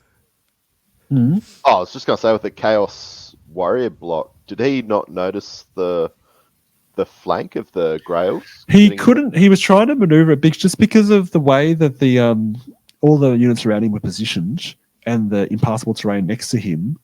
He couldn't pivot. He was struggling to. He couldn't pivot. Yeah. Yeah, so okay. he couldn't find a way of getting out of the way, basically. Okay. Yeah. In which maybe you would be better off actually backing up rather than moving slightly forward. But even then, he might not have been able to move enough because he'd only back up 2 inches, and you probably So maybe not. Well, you might have been in his front, maybe then I don't know. Which wouldn't matter. Still to have made the charge probably. But. Yeah, I feel like even in the front, these like ground knights. Oh yeah, are probably going to break that block on the charge, even if it's in the front. Really, like they just do so many. It probably would have been better damage. in the front. Would have got even more attacks. But what's the thing? Like I only clipped with literally one file. It wasn't even. It wasn't. It was. Well, it was 3 in that file. Yeah, so there was 3 ground knights that struck. But because he didn't get a rank bonus, that was the thing, So even though I did a smaller number of attacks, the Sunday Combat Res with the rank bonus, and I think I killed a few of them, but so I think it ended up being 19-1 for me for that one because I think he got the first objective point. Okay. Basically, that was it. So unfortunately, I don't have any other photos of the next one. The next one I was up against Chris Penwarden and his Grimgore's Ard Boys list, which is a sort of a fun list. I think he just took it because he liked the theme of it. So it had 3 massive blocks of orcs, of biggins. I think in Grimgore's Ard Boys you can take as many biggins as you like. So you had 2 units of 30 orc biggins and a unit of like 19 black orcs. So just massive units, and he had them deployed quite bus-like. I think they're only like 5 wide. So like they were like 6 deep or 7 deep. It was crazy. And he had a Black Hawk War Boss with a 4-up ward save, and a great weapon, and another big boss with a great weapon, and a BSB with a 1-up save. And he had 1 shaman with a double doing duads and the bound spell, and the Grimgore's Thingo just gives you the weird sort of bound spells and effigy of orc, which gives you some various buffs and that type of thing. He also had a giant, 2 spear chuckers, a rock lobber, and some arrow boys that he used as a sort of a speed bump. A speed hump, pretty much.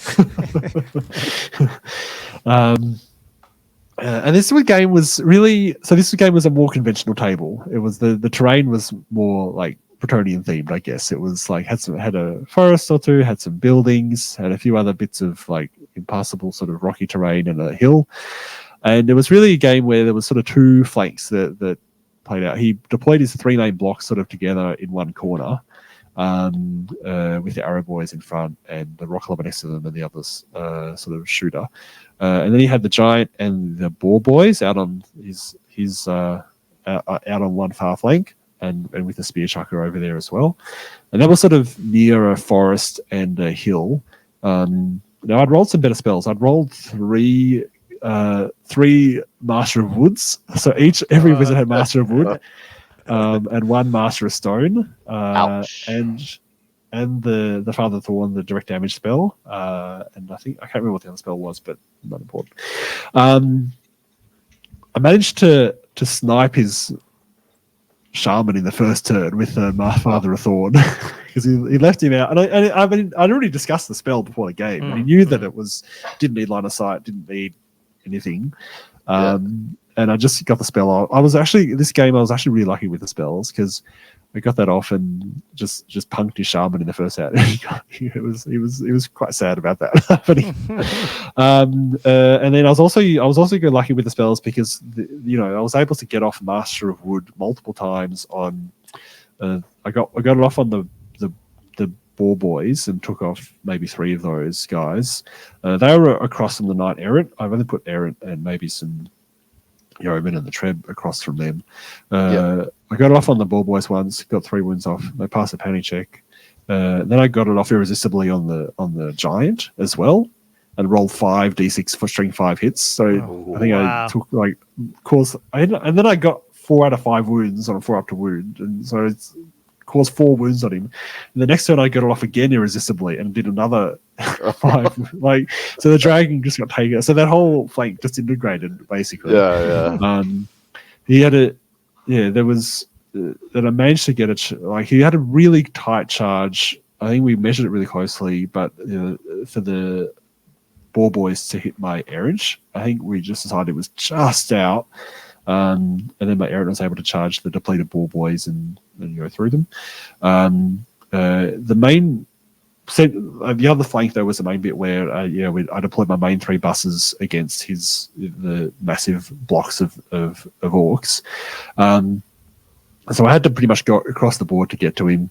The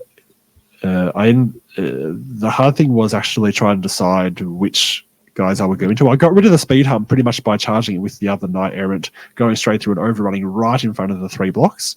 And he deployed his blocks, so it was like there were 2 next to each other, and it was sort of next to the big effigy of the orc, which is a huge piece of impassable terrain. And then the 3rd block was just off further out to the flank, sort of sitting 45 degrees across, like looking across to the other 2, with a big watchtower in the way between him and me. So when I moved up my other knights, I had to make a decision about which one to charge, because the knights errant had moved out of the way because he'd tried to charge them and they'd fled, and that was so they were out of the way. And I ended up putting my grails by themselves into his. I think they were the big ones with the BSB, and then I decided to do a double charge with the questing and the realms into the black orcs with the war boss, and I sort of left the other big block of big uns that were sort of looking across at me without anything charged, because I felt like I was better off putting two doing a double charge rather than one into each, because I feel with that so much set of combat res, I was concerned that I'd struggle. And because he was so far back, I was hopeful that I'd just overrun.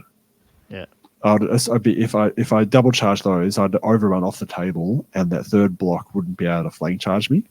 If you know what I mean. Okay. Nothing to chap it with on that side. I had some yeomen that were going up that flank, but because of the watchtower, it actually got in the way and meant I couldn't just zip them around in front of the block. Okay. Yeah. I actually, after I declared my charges, I was actually thought, maybe I should just charge them into the flank of that block, because it's 5 yeomen into the flank. They will disrupt ranks. It might actually hold them up. And I was like, do you mind if I charge it? He was like, no. I was like, all right, fine.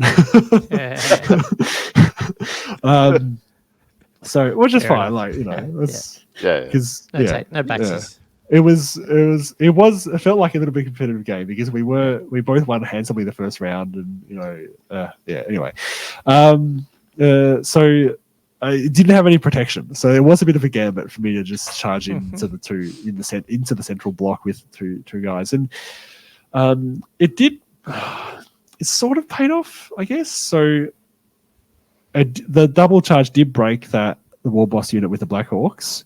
And I got the realm off the board. Was it the realm? Yeah, I think it was the realm that was off the board. But the questing knights missed the table edge by like 1 inch. I was just short. I rolled an 8, and I was just like just short. I was like, damn. So they were vulnerable to a flank charge. Were they closer or the further of the? They were closer too. Yeah, they were the closer one to the block, unfortunately. The Grails going into the other big uns didn't break. They did win the combat, but they failed to break them on the charge. Or did they win? Actually, it might have been a draw, actually. Because what happened was that unit then failed its panic check from the other unit breaking. Yeah. Even though they're in combat, because in 6th Ed you take panic checks anyway. Yeah. So they actually fled, but because I hadn't won the combat, I couldn't pursue.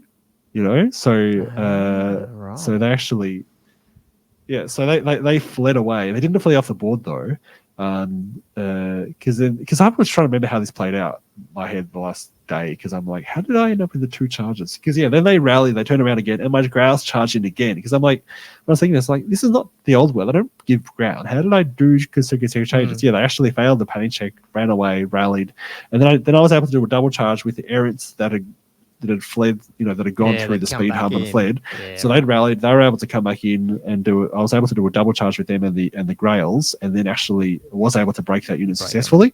But while that was happening, the other big Biggins had charged the flank of the questing knights and broke them, and they fled off the board. And then the Biggins, what happened with the Biggins there? They had actually, there was a sequence of events there where they actually rolled slightly high enough. That's right. That's what it was. He rolled an 8 on the pursuit, which was an inch just enough to get him off the board as well, which was in my favor. Because that meant set up. That meant in my following turn, my guys came back on, and set up the charge, so that when his block came back on, I was able to charge him. So I charged him. I still had the yeoman too, so I charged the yeoman into the flank, and I charged the other units into the front. And the yeoman actually all died, but because they disrupted at the start of the combat phase, he didn't get his rank bonus, and it was actually, I feel like it was a net positive. Anyway, I did actually break him. Like, it was one of those things where I was like, I did have to make a choice about going in or not. Because it still wasn't a definite thing for me to go in. But I was like, I'm just going to go for a big win. And it worked in my favor in the end. I won. So I won that one 17-3, I think.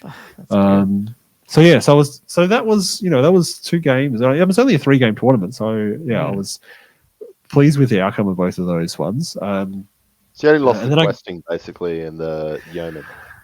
I think so. I feel like that's pretty good. I feel like I might have lost something else, but I can't remember if the realm did get affected by something or not. But I ended up with all the objective points because so the 6 out of 6 of the objectives, and I'd won 11-3 on the. What was it, 11-3?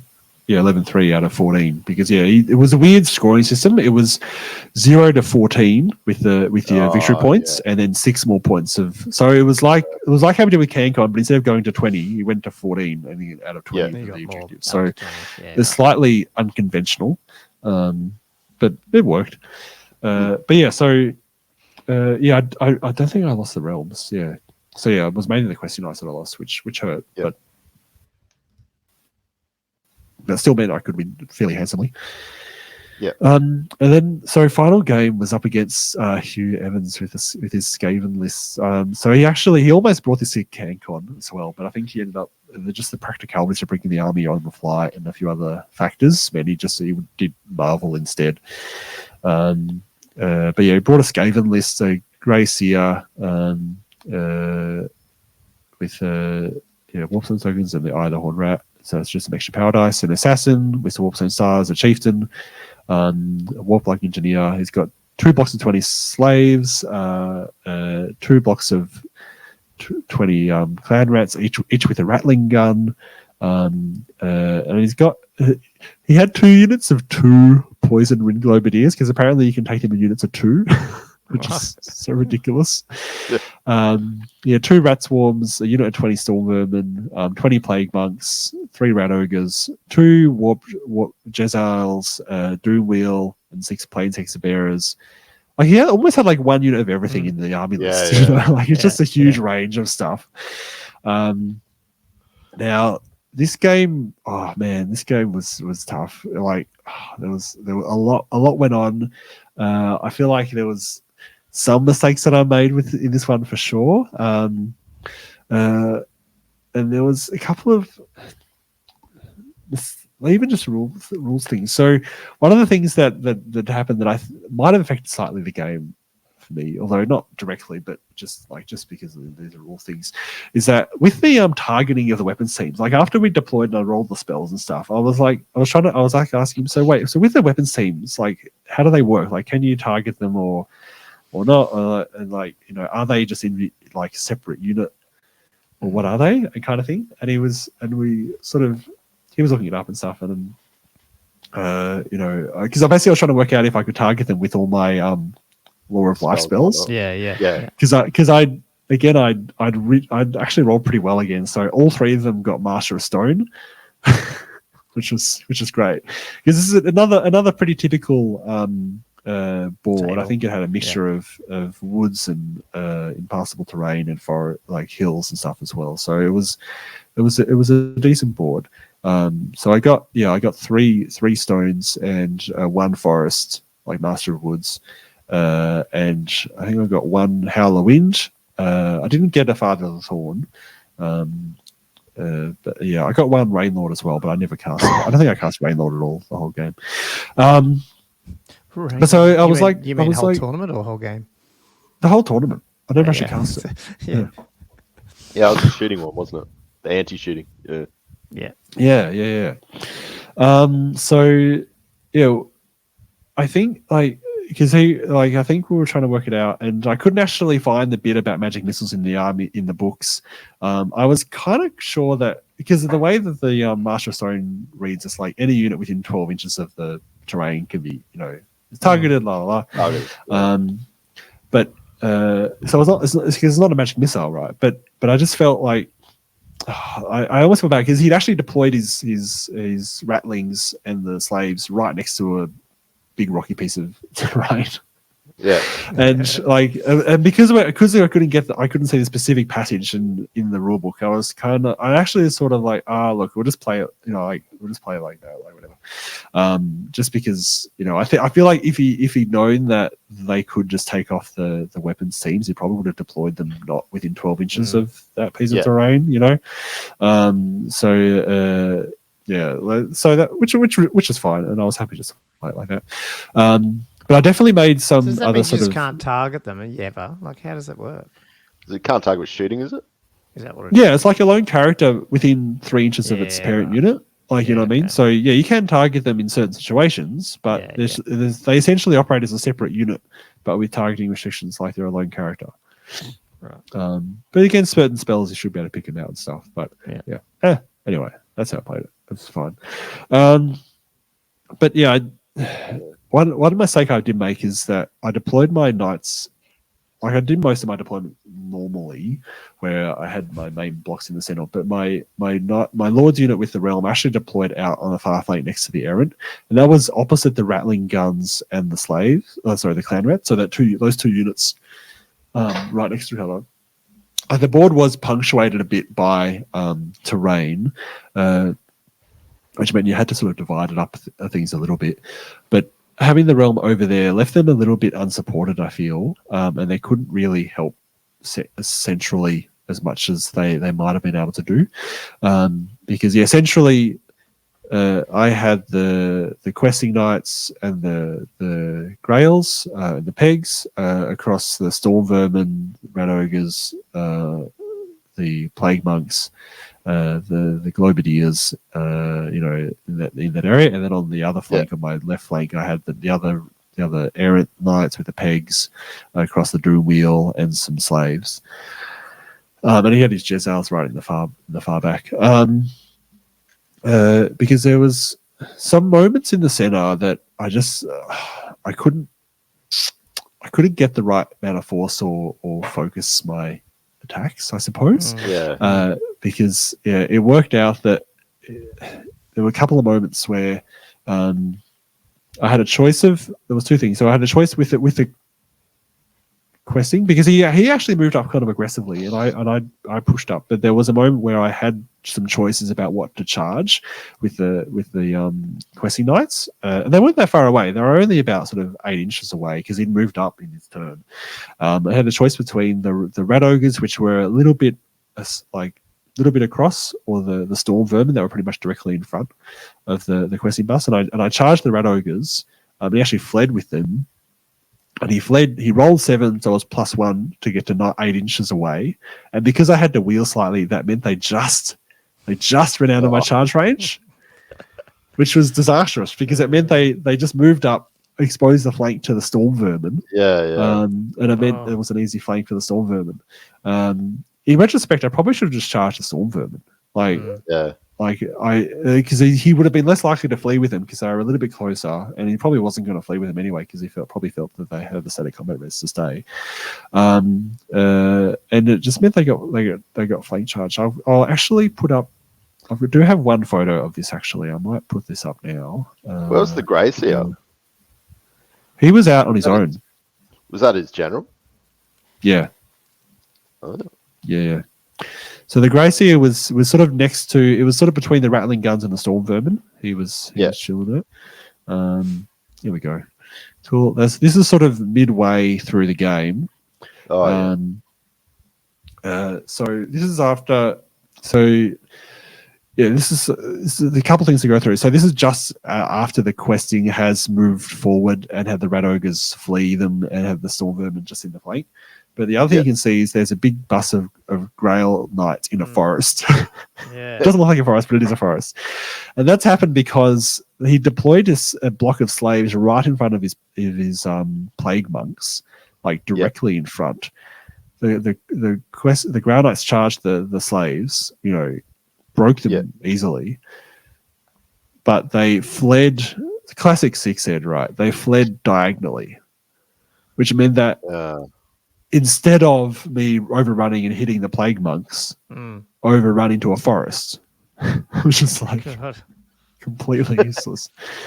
They were also down to 4 because they'd taken a lot of wounds from the warp lightning and stuff. They were in that forest. They got hit by another warp lightning, by the way, and then the unit got wiped, except for the mage. She actually lived. She lived. She lived. I think you tried to shoot the bound spell, the storm demon at her, and then it was that moment, by the way, that I realized and remembered that my damsels have magic resistance 1. Yes. I'd forgotten about it. I always forget this rule. Dice in 6. Yeah, it's an extra dice. Yeah. It's so important, and I forgot it all day. I forgot all of my tournaments last year. I couldn't think of it. And so I was like, I get 1 dice for that. So I actually rolled it. I don't remember how level is of the Storm Demon, but I rolled the 6, so I dispelled it. So she lived. That's right, because I'd used up all 5 of my dice trying to prevent the Greyseer casting Plague on my realm bus. Right. I rolled the double 1. It went off anyway. So even though Plague was, even though the realm bus had charged the clan rats. Both units got affected. Now, this was another mistake I made in this phase of the game, because the reason they're only in combat in this turn, this is like turn 3, I think, is because they actually had a speed bump of those, those crappy 2-man guys I was talking about. Rather than target them with my Master of Stone, actually, for some reason, I started to target the clan rats, hoping to trigger a panic check, because it's still 2d6 4 hits, and I felt like that would probably do enough. But then I only rolled 4 hits, and then so I only killed 4. I was, 3 or 4 of the clan rats. I should have actually just taken off the Poison Rune Globadiers, because then you would have been able to get the charge earlier or something, was it? Or? Yeah, because he just used a speed hump, another turn to get into the clan rats, and then by turn 3, they got plagued horribly. He also shot both of the rattling guns into that unit as well. Does it jump to another unit as well? Yeah. So the errants on the far flank also had charged the other unit of clan rats. They, so he rolled the 6, and so the plague spread to that combat. So both units in both combats, he actually ended up killing a lot of rats doing this, by the way. Yeah. But he did kill a significant amount of knights. And then he shot the rat. You don't care if you kill your own guys, but God, that's really killing care at all. Rats if you're escaping. It was ridiculous. He shot the ratlings in as well. The ratlings hadn't done that much damage in the first turn because he actually moved them cautiously up. He thought I was deployed on the line. We're 14 inches up.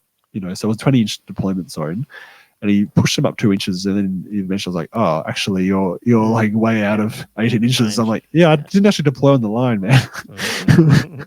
But then the following turns, he actually dispel scrolled. So this is the thing, actually forcing dispel scrolls. So my first game, Travis had used up both of his dispel scrolls at the end of the second turn. This turn, he actually used the spell scroll to, I think he tried to prevent Halloween, because Halloween would have been amazing to get off against the rattling guns, because they're straight 4 shots, so he wouldn't have been able to shoot the rattling guns at all, which would have been perfect. But I just couldn't quite get it off. 12-inch bubble. Anything around that can't be shot. I think I also just didn't get it off once as well. It was a bit frustrating. But where was I? So, yeah, so he played those things. You know, he did a lot of damage to his own rats, but he ended up, you know, taking those units down to 2 or 3 guys once the rattlings were done, and the plague rolling was done. His turn 3 took ages doing all this, by the way. So this was taking quite a while. So yeah, because they ended up with the ground ice being decimated down to 1. The questing bus got hit in the flank. They lost combat, but they actually outran storm vermin.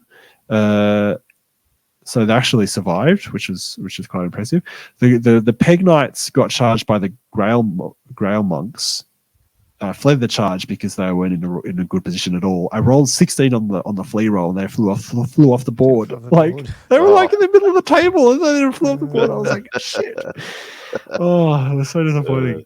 And then I think that was most of it. So it ended up like I did manage to kill a few things, like the other small unit of errant knights.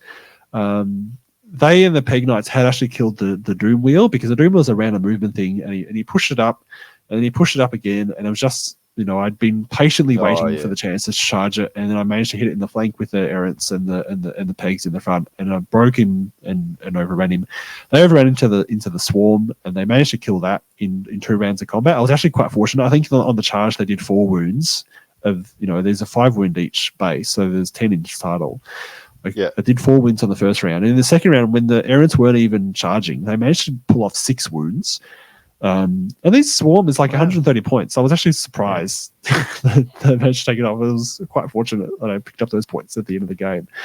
Because, I hadn't picked up a huge amount of points otherwise. The realm bus, what remained of it after they'd overran past the clan rats, which were, you know, because the clan rats were down to like 4 guys at the end of his turn 3 when he'd done all the plague and stuff.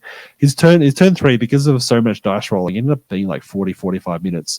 And then suddenly it was like 15 minutes to go, guys, and we're like, we're still trying to finish off his turn 3. I haven't even done my turn 3. And, you know, I felt like this game ended up taking quite a long time just because there was so much to do. So we were like, all right, I'll just try and crack through my turn 3, because, you know, there was a bit for me to do. I think we ended up giving us extra 10 minutes just so I could get my stuff done. So the Lord and the other 2 other realm guys actually managed to get a charge off on the Jezals in the backfield. At least collected the points for them. And I got to rally a few things, and killed the swarms in that last turn as well. And that was sort of the, like, I did end up losing this one. I think I lost. It was not that. It was close because of when the game ended. I think I lost 11-7. I feel like if we had time for another turn, he would have been able to sort of get a bigger win, I think, just in the position I was, but just because of how long it all took. What was the scenario? The scenario for this one was actually just a regular pitch battle. Oh, okay, right. So essentially, and then there was bonus points, but it was for random things like if you killed your opponent's most expensive unit, you got 2 scenario points, which he had done because he killed my grails, and I hadn't killed his storm vermin, which it turned out was his most expensive unit, which makes me even more angry. I should have just charged that unit. The realm actually did deny him some points though, because there was 3 of them there, unit strength of 6. It was in his deployment zone, and you miss out on a point if your enemy does have a unit of 5, unit strength 5 or more in your deployment zone. Yes. Cool. I think there was a couple of things like that, but it all ended up to 7-11. So it was weird playing this game though, because I've done reasonably well in the other tournaments that I played last year, but it was always like I wasn't like playing for the tournament, if you know what I mean, like in those games. It was always like I would maybe get a good result in the last game and pop up, to second. But this game was different because there was a little bit like, oh, you guys are at the top table, you know. See who can win. The thing was, like, he was actually like, I've met him before. I met him at CanCon, and like I hadn't played Warhammer with him before, but it was still quite a friendly game. Like we weren't playing in a bad spirit at all, and actually really enjoyed it. Like to be honest, I wasn't feeling a huge amount of pressure. I was just like trying to focus on winning. Like as I say, like when I play these tournaments, I'm really just there because I just like playing. I know I've got 3 games to play, and I just like playing them and trying to play in a fun spirit. Yeah. So it certainly wasn't like, I don't think the pressure got to me, but I think part of it was probably some experience playing Skaven. I hadn't played against Skaven in a 2,000 point battle before or anything bigger. Like I played one 600 point game during Slow Grow, and that was sort of the only game that I played against Skaven in 6ed. So yeah, there was definitely some mistakes I made in that game, but he played really well as well. And Anyway, Hugh is now talking about running another 6ed tournament in Melbourne in a few months. Like he's now like all excited about playing 6ed. So I feel like me losing has maybe been a good idea, because that way he's like keeps it going. He's super excited about organising some more stuff. So what was the overall results then? Obviously, so he won. He won, and I came second. I think I saw the scores. Were you two like way ahead of everyone? No, not at all. Not at all. So I'll get the scores. Because he was way ahead in the end, and I actually wasn't sure if I was going to come second or not, because I didn't know what the other tables had done, whether someone was going to pop up above us. But he ended up on 49. I was 43, and then Dave Short came third, and he had a dwarf 7th ed, 6.5 ed dwarf book, and he was on 41. So he wasn't, he was not that far off. I think after that there was a bit of a gap. So then, Chris Penwarden, who I played second game, came fourth. And then it was Nick Taylor and Paddy.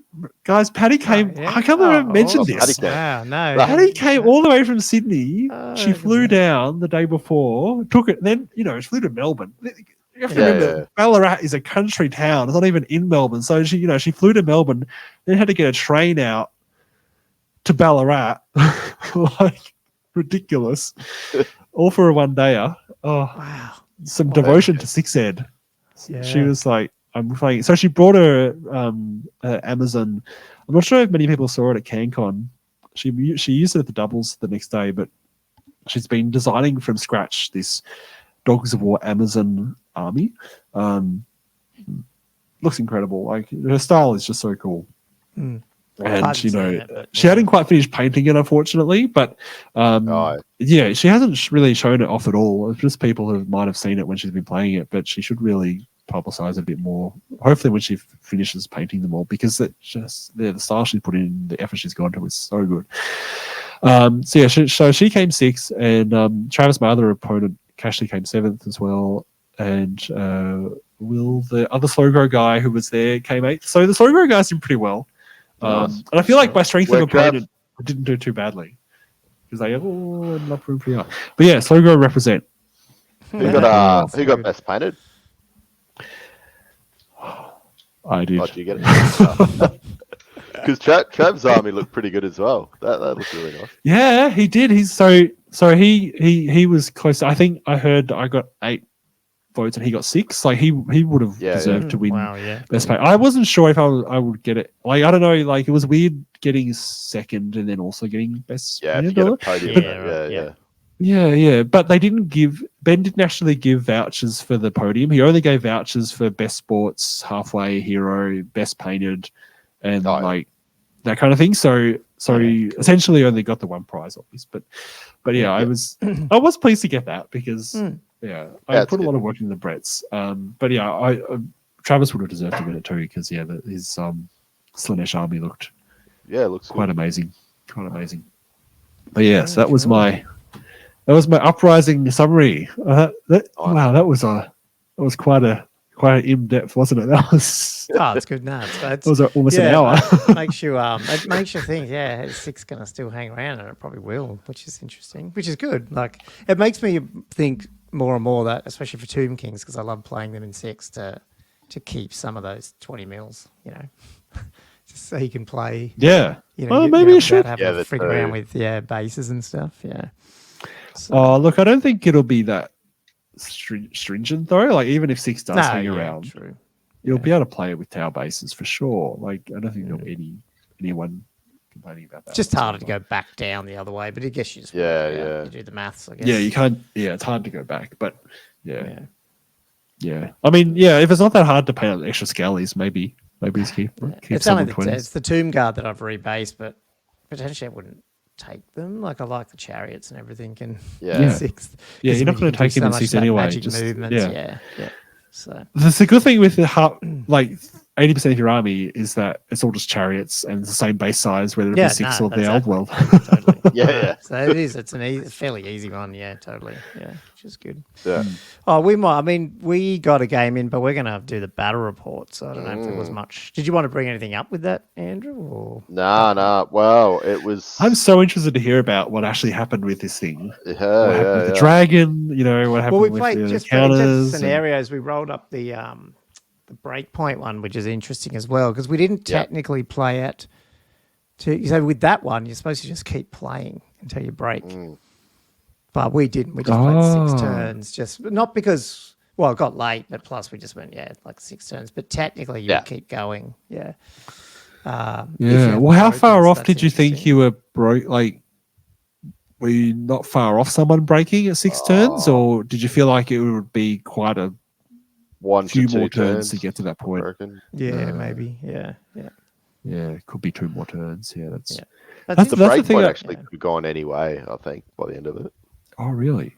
Well, how'd you work out who won? Oh, we did. Oh, okay. Right. Should have asked some questions. No. Well, it was a bit of a tournament list. So, like, if people didn't hear this or haven't seen it, it's like the scenario is that we're both going to a tournament. So you had a tournament-ish list, and Gomo was going to bring a dragon, and I was going to bring an army of dwarves that there could be dragons there. There could be dragons. So I can't just bring all artillery just to focus on a dragon, but I'd have to have a list that would be able to deal with the dragon, just to see how the two actually went, and just testing this whole monster dragon hammer theory out. And there was some pretty surprising results in the end. That's good. Yeah, but interesting. That's a real tease. Oh, tune in. Can't wait for you guys to put this out. Oh, it was. Yeah, it was. It was. There was some MVPs, but I'll definitely. There was some definite MVPs. I think I'll be taking for my dwarves now on. That went really, really well, and there's some things I definitely won't be taking ever again.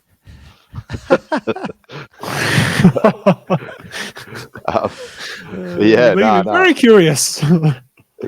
It worked out really well. I think it's a pretty good game. It's it's good. It's just like I was saying at the beginning of just playing more games and learning more is pretty important as well, especially trying to get used to the maneuverability of dragons and stuff. It's you're always trying to work that out. So I feel like that's actually where it'd be easier almost to play online with those, because it tells you how far you're moving when you're doing wheels and stuff. When you're doing wheels, So, just to sort of work that out. But when you're going over terrain and things like that, it makes it really difficult to. Yeah. So cool.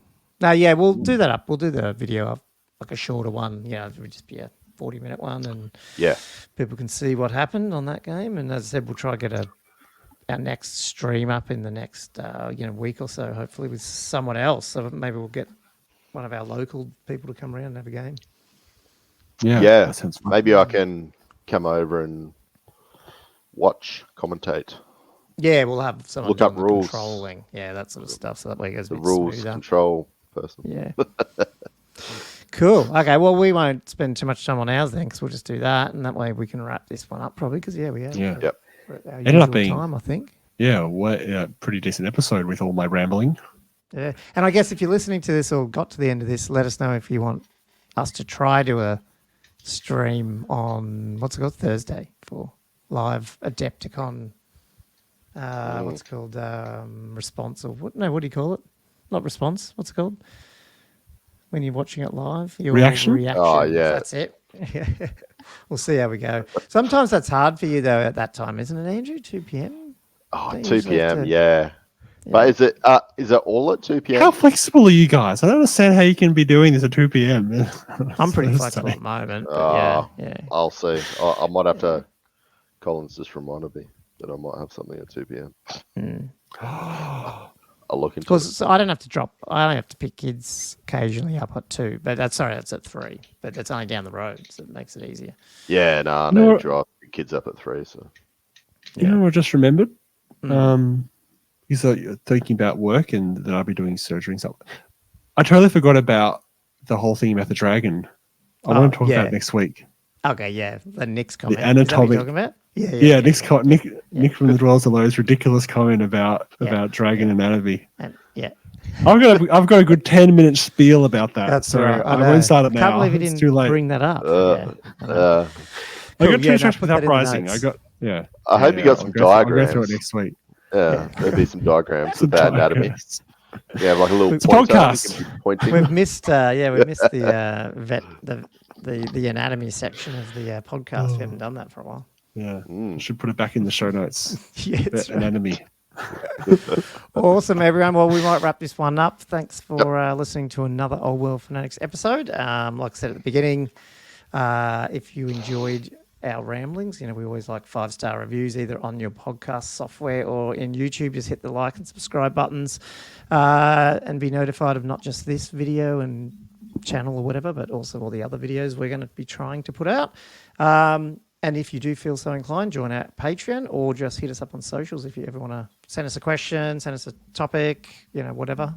Just search Old World Fanatics. You'll find us out there. And until next time, thanks for listening, and thanks, Josh and Andrew, for another episode. And I guess thank you. We'll see you next week, if not before then. Cheers, guys. Probably before then. Ciao. See ya.